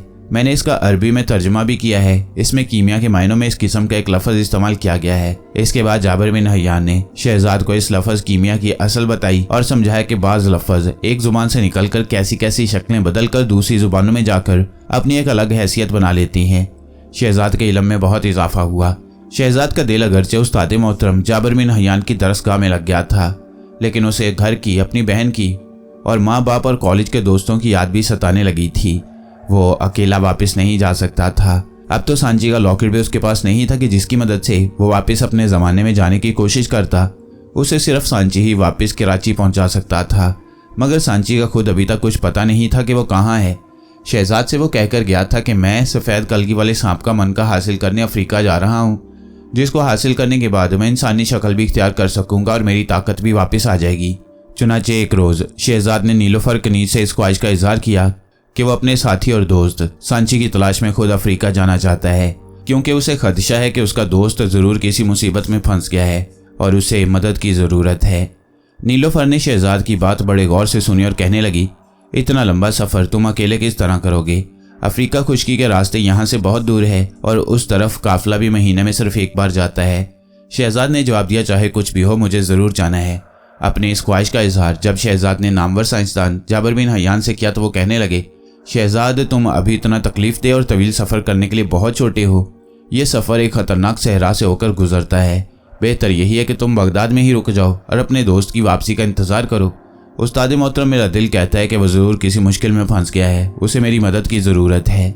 जाबिर बिन हयान ने शहजाद को इस तवील सफ़र पर अकेले जाने से रोकने की बहुत कोशिश की, लेकिन जब शहजाद किसी सूरत रुकने पर तैयार ना हुआ तो उन्होंने कहा, तुम बड़े मजबूत इरादे वाले लड़के हो। अगर तुमने फैसला कर ही लिया है तो अपने दोस्त की तलाश में ज़रूर जाओ। अल्लाह तुम्हारी मदद ज़रूर करेगा, क्योंकि अल्लाह ताला भी उनकी मदद करता है जो अपनी मदद आप करते हैं।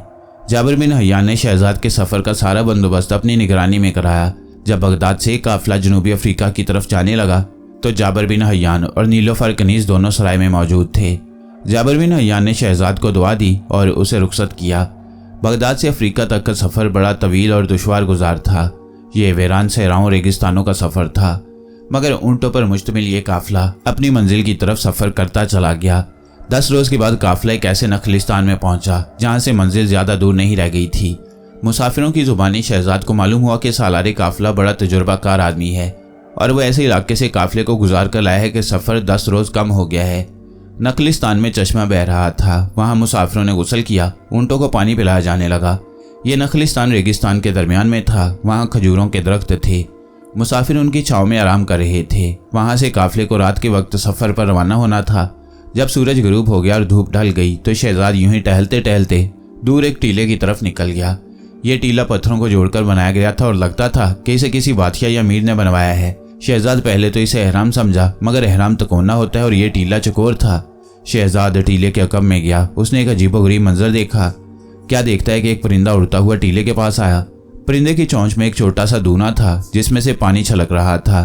परिंदे ने गोता लगाया और टीले की दीवार के एक गोल सुराख में से अंदर चला गया। थोड़ी देर बाद वो सुराख से बाहर निकला तो खाली दूना उसकी चोंच में था। वो अंदर किसी को जैसे पानी पिलाकर आया था। परिंदा एक बार फिर पानी से भरा हुआ दूना लेकर टीले के सुराख से अंदर गया और किसी को पानी पिलाकर वापस चला गया। शहजाद बड़ा हैरान हुआ कि यह क्या मुअम्मा है। टीले के अंदर ऐसी कौन सी शय है जिसको ये परिंदा पानी पिलाकर आया है।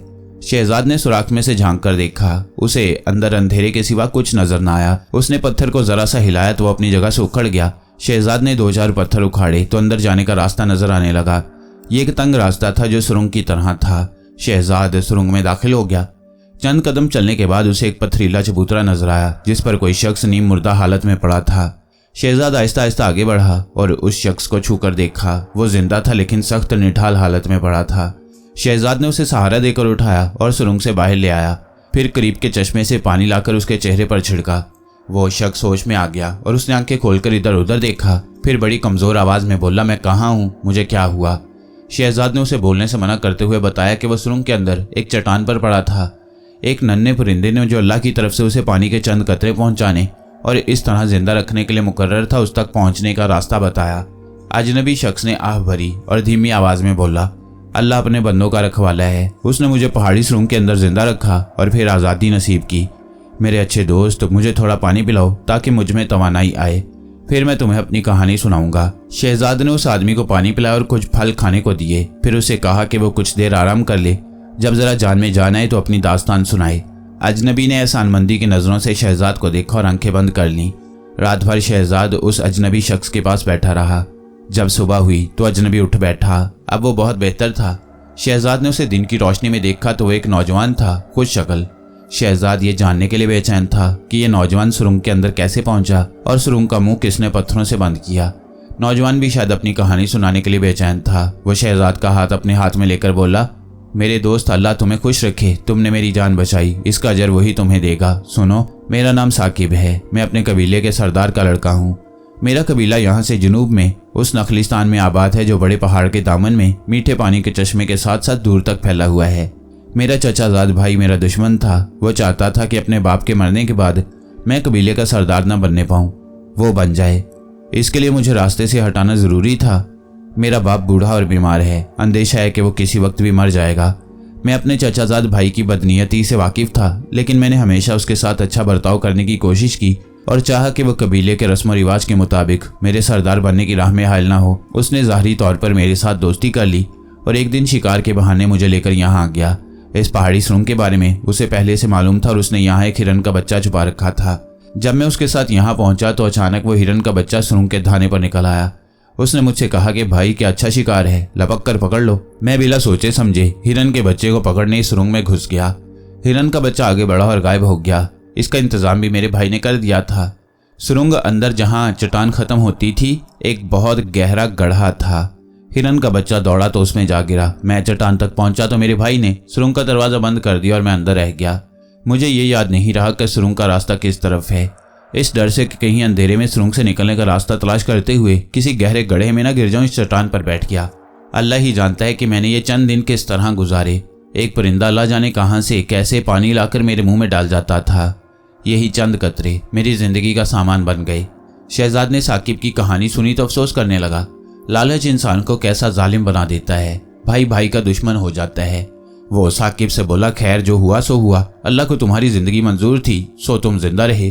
अब तुम अपने कबीले में वापस जाओ, मैं अपने काफिले वालों के पास जाता हूँ, मुझे भी एक सफर दरपेश है। साकिब ने शहजाद का हाथ पकड़ लिया और बोला, मेरे दोस्त तुम मेरे मोहसिन और मैं तुम्हें यूं कहीं ना जाने दूंगा। अपने साथ अपने कबीले में ले जाऊंगा। चंद दिन तो जरूर तुम्हें अपना मेहमान रखूंगा, फिर तुम जहां कहोगे खुद तुम्हें वहां पहुंचा दूंगा। मुझे अपने चचाजाद भाई से उसके जुल्म का बदला लेना है। शहजाद ने हाथ के इशारे से साकिब को रोका और बोला, तुम अगर मुझे अपना दोस्त कहते हो तो फिर मेरी एक बात मानो, बल्कि मुझसे वादा करो, अपने चचाजाद भाई से बदला लेने का ख्याल दिल से निकाल दो, उसे मुआफ कर दो। यही असल बहादुरी और असल नेकी है। जालिम कभी फूलता फलता नहीं। अल्लाह ताला तुम्हें उसके शर से बचाएंगे और वो जिसने तुम्हारे साथ ज्यादती की है अपनी सजा को पहुंचेगा। साकिब चंद लम्हे खामोश रहा, फिर कहने लगा, मेरा ख्याल है तुम ठीक कहते हो शहजाद, मैं उसे कुछ नहीं कहूँगा, लेकिन मुझे इस बात का इंतज़ाम करना पड़ेगा कि वह आइंदा मुझे कोई नुकसान ना पहुँचा सके। इसमें तो कोई बुराई नहीं है। नहीं, शहजाद बोला, ऐसा करना तुम्हारा फ़र्ज़ है, अपने बाप की हिफाजत भी अब तुमको ही करना है। अच्छा आओ अब चलें, पहले मैं अपने काफिले वालों से मिल लूँ, उनको बता दूँ कि मैं तुम्हारे साथ जा रहा हूँ। शहजाद साकिब को लिए नखलिस्तान के उस मुकाम पर गया जहाँ उसका काफिला ठहरा हुआ था।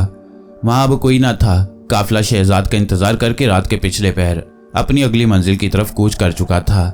सांची सांप अपने दोस्त गार्ची से जुदा होकर समुद्र में तैरता सफर करता अफ्रीका के जुनूबी साहिल की तरफ चला जा रहा था। दिन की रोशनी अभी बाकी थी कि सांची सांप को दूर से साहिल दिखाई देने लगा।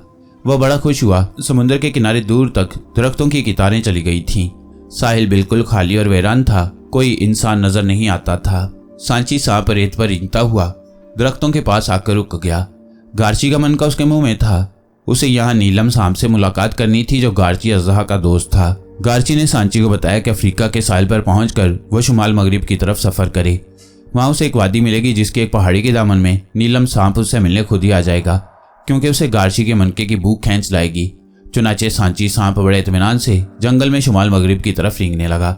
नीलम सांप की वादी वहां से दूर थी। चलते चलते रास्ते में ही रात हो गई। सांची सांप रुकने की बजाय चलता रहा।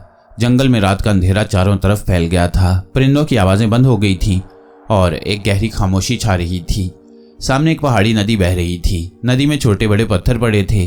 पानी उन पत्थरों से टकराकर आगे गुजर रहा था। सांची नदी पार कर गया। नदी के दूसरे किनारे पर जाकर उसे दूर एक बस्ती में झिलमिलाते चिराग दिखाई दिए। वो बस्ती की तरफ चल पड़ा। बस्ती के बाहर उसे एक छोटे से कब्रिस्तान में से गुजरना पड़ा। वो कब्रिस्तान में से गुजर रहा था कि अचानक उसे एक दर्द भरी आवाज़ सुनाई दी। ये दर्द भरी आवाज़ ऐसी थी जैसे कोई अजाब में मुब्तला हो। वह फरियाद कर रहा था, अल्लाह के वास्ते कोई मुझे इस अजाब से निजात दिलाए। अल्लाह के वास्ते मेरी फरियाद सुनो, मुझे इस अजाब से निजात दिलाओ। सांची सांप आवाज़ सुनकर रुक गया। उसने बहुत जल्द पता चला लिया कि आवाज़ एक कब्र में से आ रही थी। वो कब्र के करीब पहुंच गया और पूछने लगा, क्या तुम इस कब्र के मुर्दे हो? कब्र में से दर्दनाक आवाज़ आई, हाँ मेरे भाई, मैं इस कब्र का बदकिस्मत मुर्दा हूँ। अल्लाह का शुक्र है कि तुमने मेरी आवाज़ सुनी।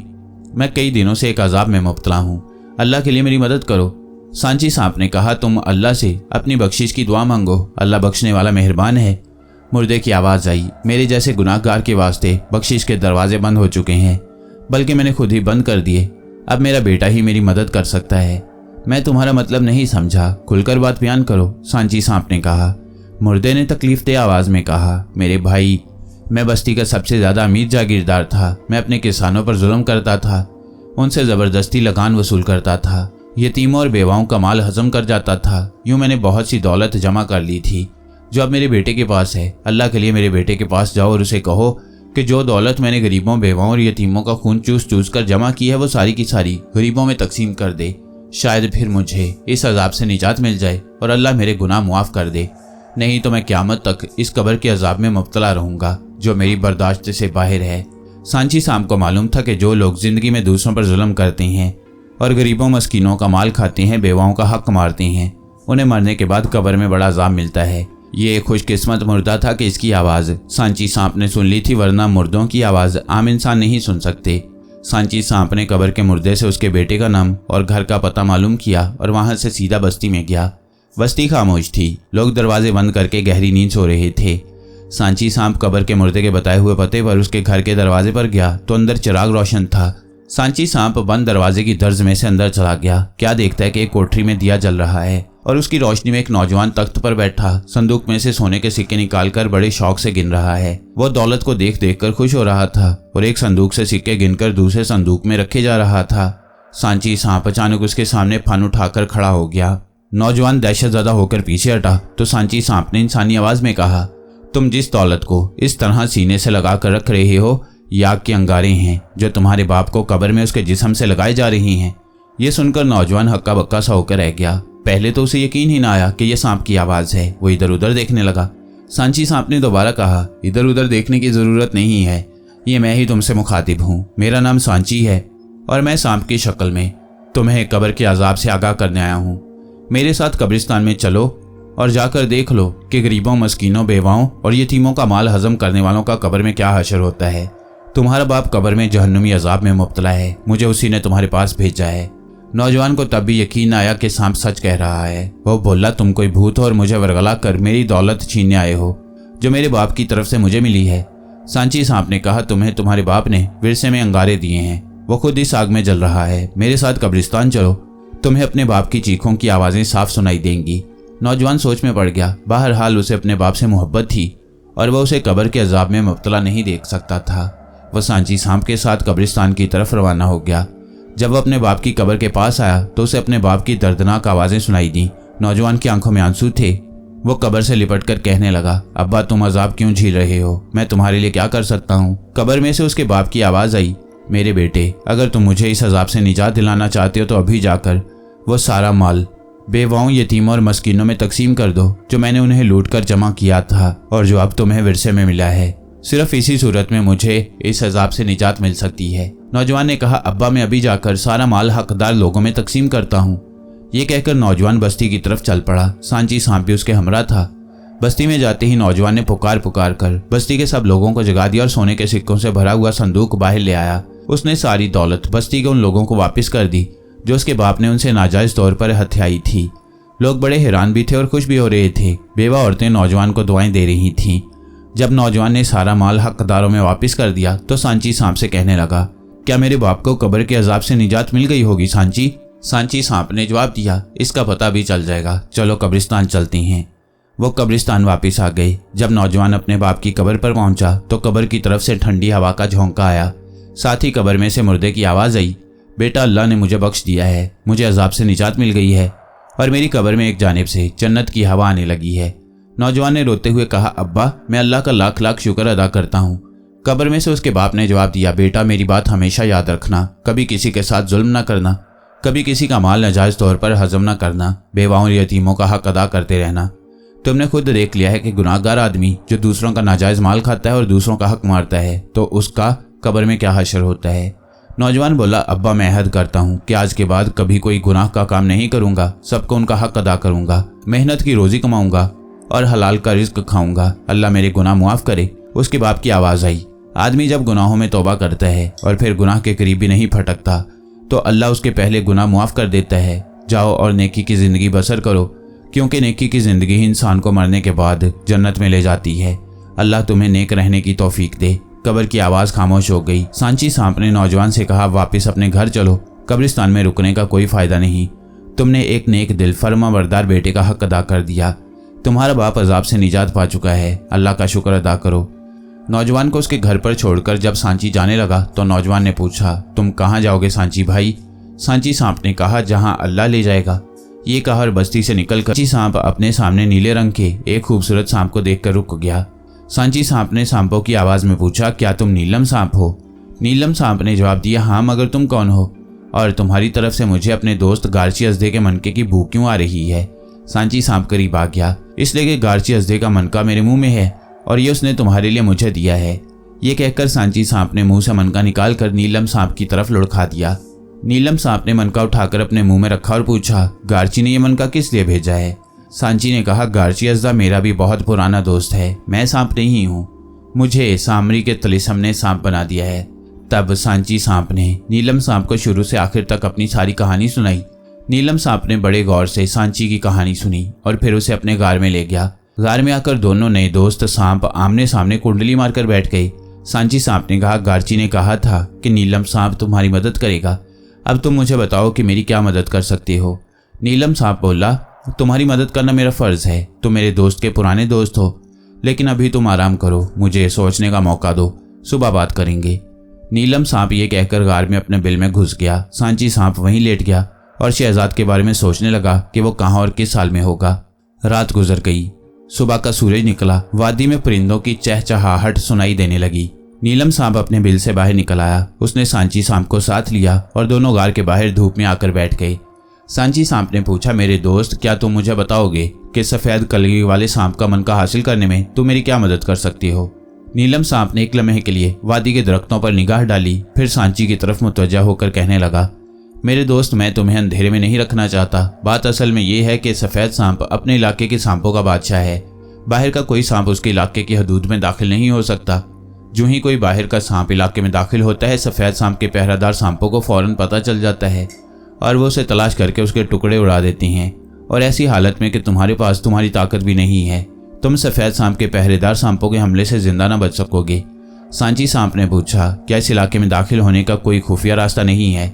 नीलम सांप ने सर को नफ़ी में हिलाते हुए कहा, नहीं, मुझे किसी ऐसे खुफिया रास्ते का इल्म नहीं है कि जहाँ से तुम दाखिल हो सको। फ़र्ज़ करो कि तुम किसी तरीके से उनके इलाके में दाखिल होने में कामयाब हो भी जाओ तो सफ़ेद सांप के गार तक नहीं पहुँच सकोगे। वहाँ कदम कदम पर सख्त जहरीले सांप पहरा देते हैं। उड़न सांप फिजा में उड़कर सारे इलाके की निगहबानी करते हैं। सांची सांप ने पूछा, क्या तुम इतना बता सकते हो कि सफ़ेद कलगी वाला सांप अपना मनका कहाँ पर रखता है? नीलम सांप ने जवाब दिया, सफ़ेद सांप अपना मनका गार के अंदर किसी जगह छुपा कर रखता है। मनके तक जाने की किसी सांप को इजाज़त नहीं, क्योंकि कहा जाता है कि उस मनके में सफ़ेद कलगी वाले सांप की सारी ताकत पोशीदा है। अगर किसी दूसरे सांप के हाथ ये मनका आ जाए तो सफ़ेद सांप की ताकत ख़त्म हो जाएगी और दूसरे सारे सांप उसकी अतात करने पर मजबूर हो जाएंगे। ये तफसील सुनकर सांची सांप दिल में बहुत कुछ सोचता और गौर करता रहा। फिर उसने नीलम सांप से कहा, मेरे दोस्त, मैं चाहता हूँ कि तुम अगर मजबूर ना होते तो ज़रूर मेरी मदद करते, मगर तुमने मुझे जितनी मालूमात फराहम की हैं मैं उनके लिए तुम्हारा शुक्रगुजार हूँ।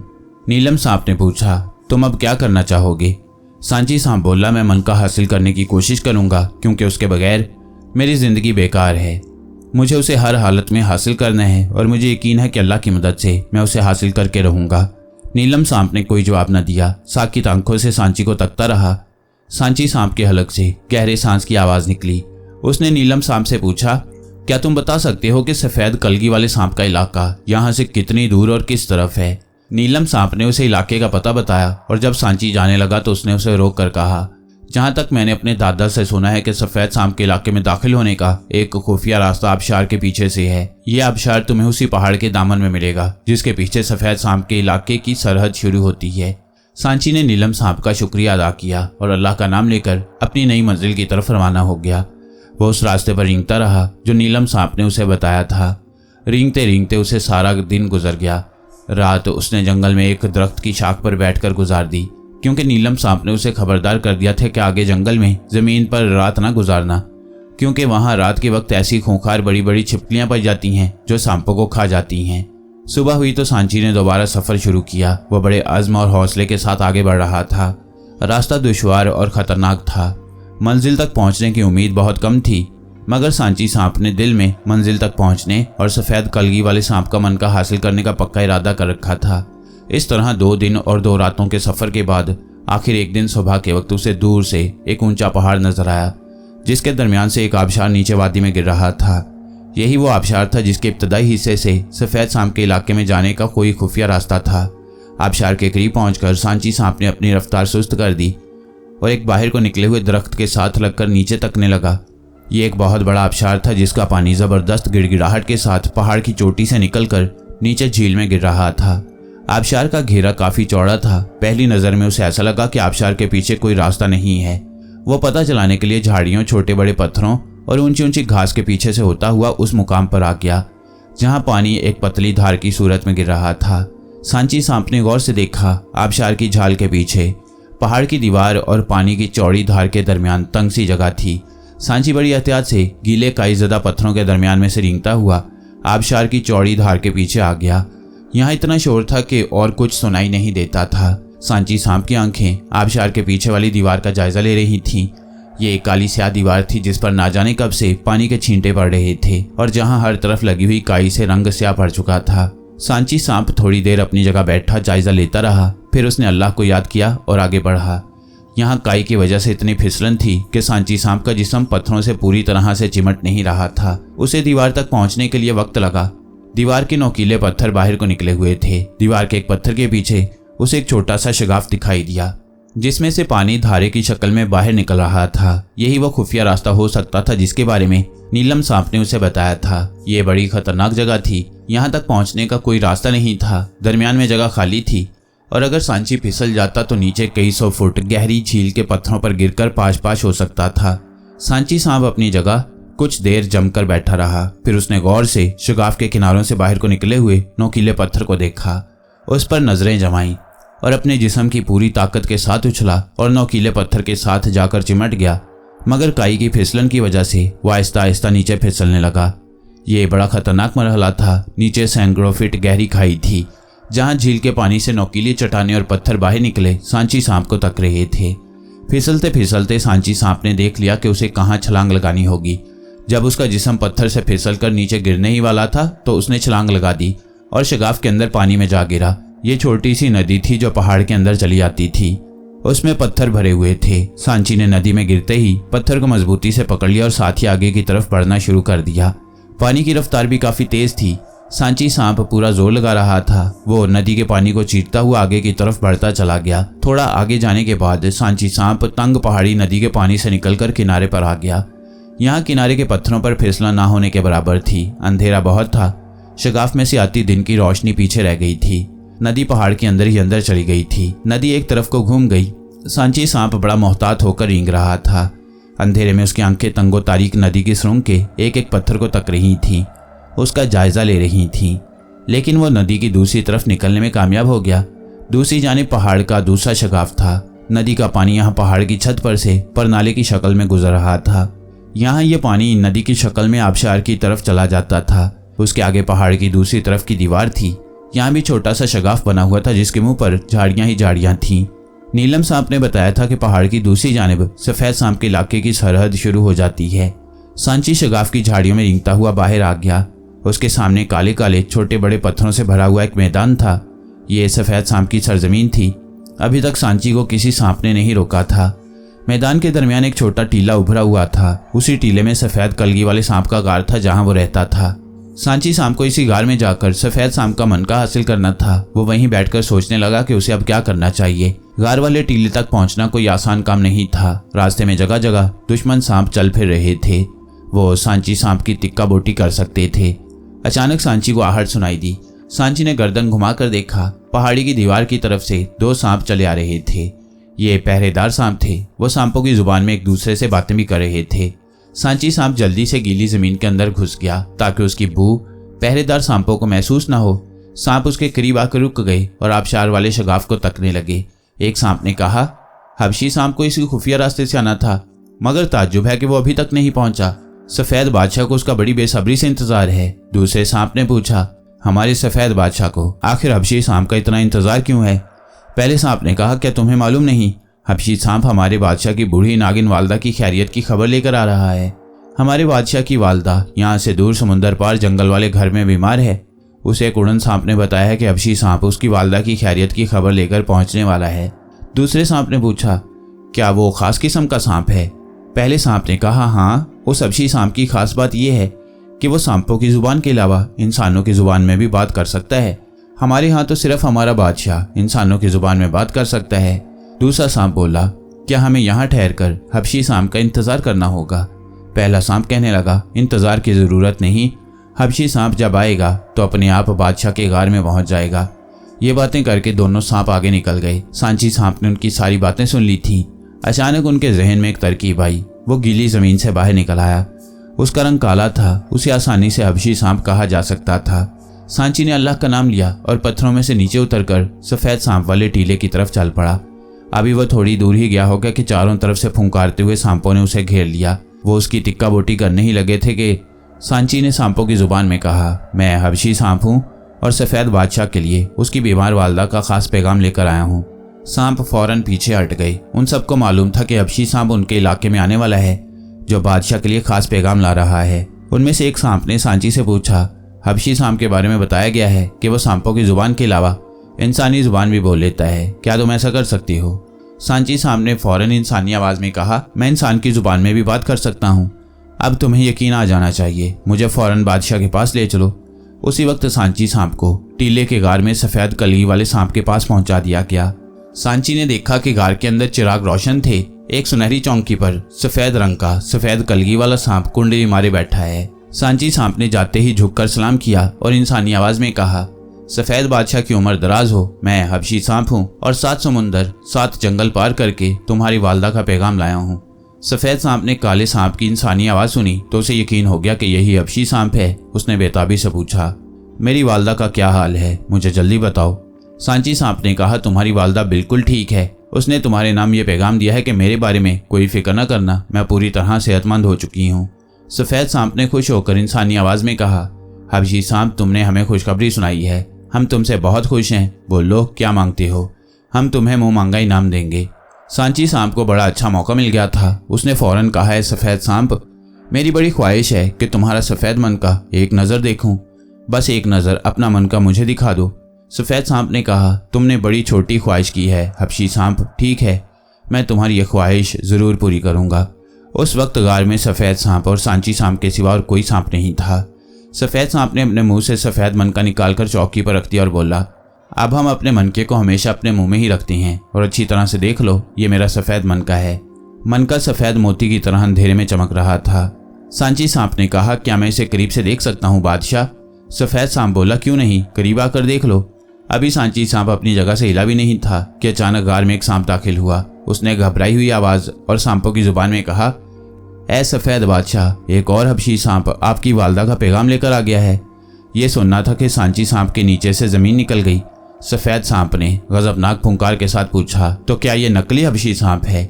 सांची सांप पर सफ़ेद सांप हमला करने ही लगा था कि सांची ने उसे इतनी मोहलत ही ना दी और बिजली बनकर सफ़ेद मनके की तरफ लपका और उसे अपने मुंह में रख लिया। मनके का मुंह में आना था कि सफ़ेद सांप का सारा तिलिस्म, उसकी सारी ताकत जाती रही और दूसरी तरफ सांची भी सांप से इंसानी शक्ल में आ गया और उसकी सारी ताकत उसके पास वापस आ गई। ताकत के वापस मिलते ही सांची एकदम से गायब हो गया।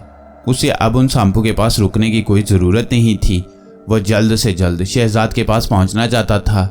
गायब होने के बाद वो सीधा बगदाद शहर में जाबिर बिन हय्यान की हवेली में नमदार हुआ, क्योंकि वो जानता था कि इस बार उन्हें जाबिर बिन हय्यान से मुलाकात करनी थी और शहजाद ज़रूर उस अजीम मुसलमान साइंसदान की हवेली में होगा। हवेली में से नीलोफर कनीज़ बाहर आ रही थी। उसने एक लड़के को हवेली के आगे खड़े देखा तो बोली, कौन हो तुम, यहाँ किस लिए खड़े हो? सांची ने मुस्कुराकर कहा, मैं लड़का नहीं हूँ। नीलोफर कनीज़ हंस पड़ी, तो क्या तुम कोई जिन भूत हो? सांची ने हंसकर कहा, हाँ, मैं जिन हूँ। नीलोफर कनीज़ ने भी मजाक मजाक में कह दिया, अगर जिन हो तो गायब होकर दिखाओ। और इसके साथ ही सांची गायब हो गया। अपनी आंखों के सामने 10-12 साल के लड़के को अचानक गायब होते देखकर नीलोफर कनीज़ का दहशत के मारे रंग उड़ गया। फिर उसे अचानक ख्याल आ गया कि शहजाद ने कहा था कि मेरा दोस्त सांची एक जिन है। नीलोफर कनीज़ की जान में जान आई। उसने जल्दी से कहा, अगर तुम सांची हो तो फौरन जाहिर हो जाओ। सांची फौरन जाहिर हो गया और बोला, तुम्हें मेरा नाम कैसे मालूम हुआ? तब नीलोफर कनीज़ ने सांची को शहजाद के बारे में बताया कि वो उसकी तलाश में अफ्रीका के जंगलों की तरफ गया हुआ है। सांची चुप हो गया, फिर कहने लगा, तुम्हारा शुक्रिया बहन, मैं अपने दोस्त शहजाद की तलाश में जा रहा हूँ, दुआ करना वो मुझे मिल जाए। और सांची गायब हो गया। साकिब शहजाद को लेकर जब अपने कबीले में पहुंचा तो शाम हो रही थी। कबीले के लोग एक बड़ा सालका बनाए एक मैदान में बैठे थे। सामने एक ऊंचे से चबूतरे पर एक बहुत बूढ़ा आदमी बैठा था, जिसके सर पर परों की एक टोपी थी और गले में बड़े बड़े से मोतियों की माला पड़ी थी। शहजाद को यह समझने में देर न लगी कि यह बारोब आदमी इस कबीले का सरदार और साकिब का बाप है। जो ही साकिब और शहजाद दरख्तों के दरमियान से निकलकर सामने आए और लोगों की नजरें उस पर पड़ी, एक जोर का नारा बुलंद हुआ। सरदार उठ खड़ा हुआ, सारे लोग खड़े हो गए। साकिब दौड़कर मजमा में आया और अपने बाप के सामने जाकर दोजानू बैठ गया। शहजाद उसके साथ खड़ा था। सरदार ने अपने नेज़े से इशारा किया, तमाम कबायली बैठ गए।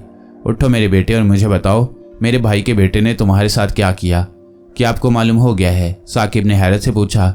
हाँ, और अब मुजरिम को उसके जुर्म की सज़ा मिलने वाली है।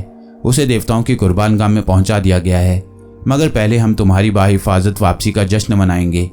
कबालियों ने फिर एक जोर का नारा लगाया और अपने नेज़े हवा में बुलंद किए। ठहरिए बाबा, साकिब ने अदब से कहा। फिर शहजाद का हाथ पकड़कर उसे अपने बाप सरदार के सामने लाया और कहने लगा, ये मेरा दोस्त और मेरा मोहसिन है। इसने मुझे मौत के मुंह से निकाला है। मैंने इससे एक वादा किया है, उस वादे को पूरा करना मेरा फ़र्ज़ है। सरदार ने मोहब्बत और एहसानमंदी की नज़रों से शहजाद की तरफ देखा और फिर साकिब से बोला, मेरे बेटे, तुम्हारा वादा हमारा वादा है। बताओ, क्या वादा किया है तुमने इससे? हम उसे पूरा करेंगे। बाबा, साकिब बोला, मैंने ये वादा किया है कि अपने चचा के बेटे से उसके जुल्म का बदला नहीं लूँगा। मैंने उसे मुआफ़ कर दिया है, आप भी उसे मुआफ़ कर दीजिए। नहीं, सरदार गुस्से से बोला, यह नहीं हो सकता। मेरे भाई के बेटे को अपने करतूत की सज़ा ज़रूर मिलेगी। उसने तुम्हारी जान लेने का सामान कर लिया था ताकि मेरे बाद वो कबीले का सरदार बन जाए। उसने न सिर्फ तुम्हारी जान लेने की कोशिश की, बल्कि कबीले की मुकद्दस रवायत को तोड़ने का भी सामान किया। देवताओं की कुर्बान गाह में उसका खून ज़रूर बहाया जाएगा। साकिब अपने बाप सरदार के गुस्से को देखकर कांप गया। वो जानता था कि सरदार जो कह देता है वो पूरा किया जाता है। कोई उसके फैसले पर चूंचरा नहीं कर सकता। लेकिन उसने जुर्रत से काम लिया और अपने सरदार बाप के सामने फिर दोजानू बैठ गया और कहने लगा, बाबा, आपने अभी अभी कहा है कि मेरा वादा आपका वादा है और आप उसे पूरा करेंगे। मैं शहजाद से वादा कर चुका हूँ और शहजाद मेरा मोहसिन है। वो मेरे चचा के बेटे को नहीं जानता, मगर वो ये जानता है कि इंतकाम ना लेना एक बड़ी नेकी है, और वो ये भी जानता है कि बुरा करने वाले का अंजाम अच्छा नहीं होता। मेरी आपसे इल्तिजा है कि मेरे चचा के बेटे को माफ़ कर दीजिए। सरदार ने अपने बेटे की तरफ देखा, कुछ देर खामोश रहा, फिर बोला, अच्छा, तुमने चूंकि वादा कर लिया है और हम कबायली वादे का पास करते हैं, इसलिए मैं अपने भाई के बेटे को मुआफ़ करता हूँ। लेकिन अब वो यहाँ नहीं रह सकता। मैं उसे कबीले से खारिज करता हूँ और हुक्म देता हूँ कि उसे यहाँ से ले जाकर दूर किसी बस्ती में छोड़ दिया जाए। सरदार के इस हुक्म पर कबायलियों ने एक नारा लगाया। सामने की सफ में दो नौजवान उठे, जिनके हाथों में नेज़े थे और गले में एक ख़ास किस्म का तावीज़ पड़ा था। ये कबीले के मुहाफिज थे। उन्होंने सरदार के सामने आकर झुककर कुछ कहा और कुर्बान गाह की तरफ रवाना हो गए। उनके जाने के बाद सरदार ने साकिब और शहजाद को अपने पास बुलाया और उनके सरों पर हाथ फेर कर कहा, तुम दोनों बहुत थके नजर आ रहे हो, जाओ आराम करो। आज रात हम तुम्हारी वापसी का जश्न मनाएंगे, उस वक्त तक तुम ताज़ा दम हो जाओगे। साकिब ने सर झुकाकर अपने बाप सरदार को ताज़ीम दी और शहजाद का हाथ पकड़कर उसे अपनी झोंपड़ी की तरफ ले गया। उधर सांची बगदाद में जाबिर बिन हयान की हवेली से गायब होकर अफ्रीका के मशरकी साहिल पर नमूदार हुआ। यहाँ उसके अपने दोस्त शहजाद की खुशबू दूर अंदर एक नकलिस्तान से आती महसूस हुई। अभी वो उस खुशबू की सिमत मुतय्यन करने की कोशिश कर रहा था कि अचानक सहरा में एक बगोला उठा और निहायत तेज़ी से चक्कर खाता हुआ फिजा में बुलंद हुआ। फिर एक धमाका हुआ और वह बगोला एक शोला बनकर ज़मीन की तरफ आया। सांची घबरा गया। एक अनजाने खौफ ने उसके पांव पकड़ लिए। वो जहाँ था वहीं खड़ा रह गया। शोला ज़मीन से टकराया और टकराते ही एक इंसानी शक्ल में तब्दील हो गया। सांची ने जो ही उसकी तरफ देखा, मुर्शद कहकर उसकी तरफ बढ़ा। इंसान की शक्ल में नजर आने वाला ये बूढ़ा जिन सांची का उस्ताद था। वो सांची की तलाश में था और ढूंढते ढूंढते यहाँ पहुंचा था। सांची, बूढ़े जिन ने कहा, मैं तुम्हें कब से तलाश कर रहा हूँ। मुझे डर था कि कहीं सामरी का दाव तुम पर ना चल गया हो और उसने तुम्हें अपने तिलिस्म में कैद ना कर दिया हो। अब अल्लाह अल्लाह करके तुम मुझे मिले हो। चलो मेरे साथ, मुझे तुम्हारी ज़रूरत है। हाँ, पहले मुझे ये बताओ, इतने दिन कहाँ गायब रहे और यहाँ अफ्रीका के तारीख बर-ए-आज़म में क्या कर रहे हो? सांची बड़े अदब से अपने उस्ताद के साथ बैठ गया और कहने लगा, मुर्शद, आपको मालूम है कि सामरी जादूगर मेरे बाप का दुश्मन था, क्योंकि वह मुसलमान थे और उसके जादू का तोड़ करते रहते थे। फिर एक मुकाबले में सामरी ने उन्हें हलाक कर दिया। मुझे डर हुआ कि अब सामरी मुझे भी मार डालेगा, तो मैं वहाँ से भाग निकला। सामरी ने मेरा पीछा किया और मुझे पकड़ लिया। फिर उसने अपने तिलिस्म के जोर से मुझे लोहे के एक संदूक में बंद करके एक पुरानी बाउली में फेंक दिया। अल्लाह ने मेरी मदद के लिए एक इंसान को भेज दिया। ये मेरी उम्र का एक लड़का था जिसका नाम शहजाद है। उसने संदूक का कुफल तोड़कर मुझे सामरी की कैद से रिहाई दिलाई और एहसाने अजीम के बदले कुछ कबूल नहीं किया। बस ये चाहा कि मैं उसको उस इल्म के ज़रिया से जो हम जिन्नों को अता हुआ है और जो आपने मुझे सिखाया है उसे गुजरे हुए ज़मानों में ले जाऊं और उसे उन अजीम साइंसदानों और आलिमों से मिला दूं और उनका दौर दिखा दूं जिन्होंने अपने कारनामों से तारीख़ इस्लाम के औराक को रोशन कर दिया है। मैंने उसकी इस ख्वाहिश की तकमील में माजी का सफ़र तय करना शुरू कर दिया। मैं उसे लेकर ज़िक्रिया राजी, अल बैरूनी, इब्न सीना, अल हैशम और इब्न रुशद जैसी नामवर हस्तियों के पास गया। अब मैं उसे जाबिर बिन हयान से मिलाने लाया था कि खुद एक मुसीबत में गिरफ्तार हो गया। सामरी जादूगर मेरे पीछे लगा है और मैं कई बार उसके पंजे से निकला हूँ। सांची मेरे बेटे, अब तुम्हें किसी से खौफजदा होने की ज़रूरत नहीं। हमारी मुमलिकत के हाकिम ने अब सामरी का सारा तिलिस्म तोड़ डाला है और मुमलिकत की सरहदों को हर तरह के तिलिस्म से महफूज कर दिया है। अब मेरे साथ चलो और तकमील इल्म करो। उस्ताद मोहतरम, सांची ने बड़े अदब से कहा, मेरा दोस्त शहजाद मुझसे जुदा हो गया है। वो मुझे ढूंढने यहाँ अफ्रीका आया है और मैं उसकी तलाश में बगदाद से यहाँ पहुँचा हूँ। उसको तलाश करना मेरे लिए बहुत ज़रूरी है। वो मेरी मदद के बगैर अपने ज़माने में वापस नहीं जा सकेगा। मैं उसको ढूंढ लूँ और फिर उसे उसके ज़माने में वापस पहुँचा दूँ तो आपके साथ चलूँगा और आपसे इल्म हासिल करने की सआदत पाऊँगा। फिर वो कुछ सोच कर बोला, उस्ताद मोहतरम, क्या आप शहजाद को ढूंढने में मेरी मदद नहीं कर सकते? आपको अल्लाह ने बहुत इल्म दिया है। सांची के उस्ताद मुस्कुराए और बोले, क्यों नहीं? तुम अगर अपने दोस्त की खुशबू महसूस कर सकती हो तो मैं ये क्यों नहीं बता सकता कि वो इस वक्त कहाँ है? आओ मेरे साथ, मैं तुम्हें उसके पास ले चलता हूँ। उस्ताद मोहतरम ने सांची का हाथ पकड़ा और दोनों गायब हो गए। चंद लम्हों बाद वो उस पहाड़ी वादी में पहुंच चुके थे जहां साकिब का कबीला गुज़िश्ता शब के जश्न के बाद गहरी नींद सो रहा था। उस्ताद मोहतरम ने एक झोंपड़ी की तरफ इशारा किया जो दूसरी झोंपड़ियों से नुमाया नजर आ रही थी और कहा, तुम्हारा दोस्त उस झोंपड़ी में सो रहा है, उसे खामोशी से उठा लो। सांची झोंपड़ी में दाखिल हुआ। शहजाद थका हारा पड़ा गहरी नींद सो रहा था। थोड़े फासले पर उसका नया दोस्त साकिब लेटा था, वो भी गहरी नींद सो रहा था। सांची ने शहजाद को दोनों बाजू में उठाया और अपने उस्ताद के पास ले आया। वो उसे लेकर पहाड़ी के सिरे पर आबादी से दूर दरख्तों के साए में चले गए। यहाँ आकर सांची ने शहजाद को बेदार किया। शहजाद सांची को देखकर खुशी के मारे उससे लिपट गया और बोला, अल्लाह का शुक्र है तुम मुझे मिल गए, मैं तो तुम्हारी तलाश में बहुत परेशान था। फिर उसकी नज़र सांची के उस्ताद पर पड़ी। एक बहुत बड़े बुजुर्ग सूरत बूढ़े शख्स को देखकर वो हैरान हुआ। ये कौन है? उसने सांची से सवाल किया। सांची मुस्कुराया और बोला, शहजाद, ये मेरे उस्ताद मोहतरम हैं। मेरी खुश नसीबी है कि ये मेरे पास आए हैं, मुझे लेने आए हैं। मैं जा रहा हूँ, तुमसे जुदा हो रहा हूँ। तुमको तुम्हारे ज़माने में वापस पहुँचाकर मैं तुमसे रुखसत हो जाऊँगा। मैंने तुम्हारी ख्वाहिश पूरी कर दी। मेरा जी तो ये था कि तुम्हें माजी का रोशन ज़माना कुछ और दिखाता, लेकिन उस्ताद मोहतरम के हुक्म को टालना मुमकिन नहीं। मुझे खुशी खुशी इजाज़त दो। शहजाद अफसरदा हो गया। सांची बड़ा अच्छा दोस्त था और अगरचे उसने उसको कैद से रिहाई दिलाई थी और वो इसके लिए उसका एहसानमंद था, लेकिन शहजाद सांची को अपना मोहसिन समझता था क्योंकि उसने उसको ऐसा मौका फराहम कर दिया था जो उसके ख्यालों गुमान में भी ना आ सकता था, यानी अजीम मुसलमान साइंसदानों से मुलाकातें और मुसलमानों की तारीख के रोशन दौर की सैर। वो कहने लगा, सांची मेरे दोस्त, तुमसे जुदा होने को जी नहीं चाहता, लेकिन तुम्हारे उस्ताद मोहतरम का हुक्म है, सादतमंदी का यही तकाजा है कि तुम उनके साथ जाओ। तुमने मुझे ऐसा इल्म अता कर दिया है जो मैं हज़ारों किताबों का मुतालिया करके भी ना पा सकता था। उन रातों की जिनमें तुम मुझे माजी की सैर कराते रहे हो, सारी यादें मेरी ज़िंदगी का सरमाया रहेंगी। फिर सांची शहजाद को लेकर इस ज़माने में आ गया। दोनों एक दूसरे से गले मिले। सांची ने अल्लाह हाफिज कहा और गायब हो गया। शहजाद अपने बिस्तर पर सो रहा था कि अजान की आवाज़ उसके कान में आई और वो कलमा पढ़कर उठ बैठा। वो नींद से बेदार तो हो गया था, लेकिन एक तवील और हैरतनाक ख्वाब के असर से आज़ाद नहीं हुआ था। ख़त्म शुद्ध।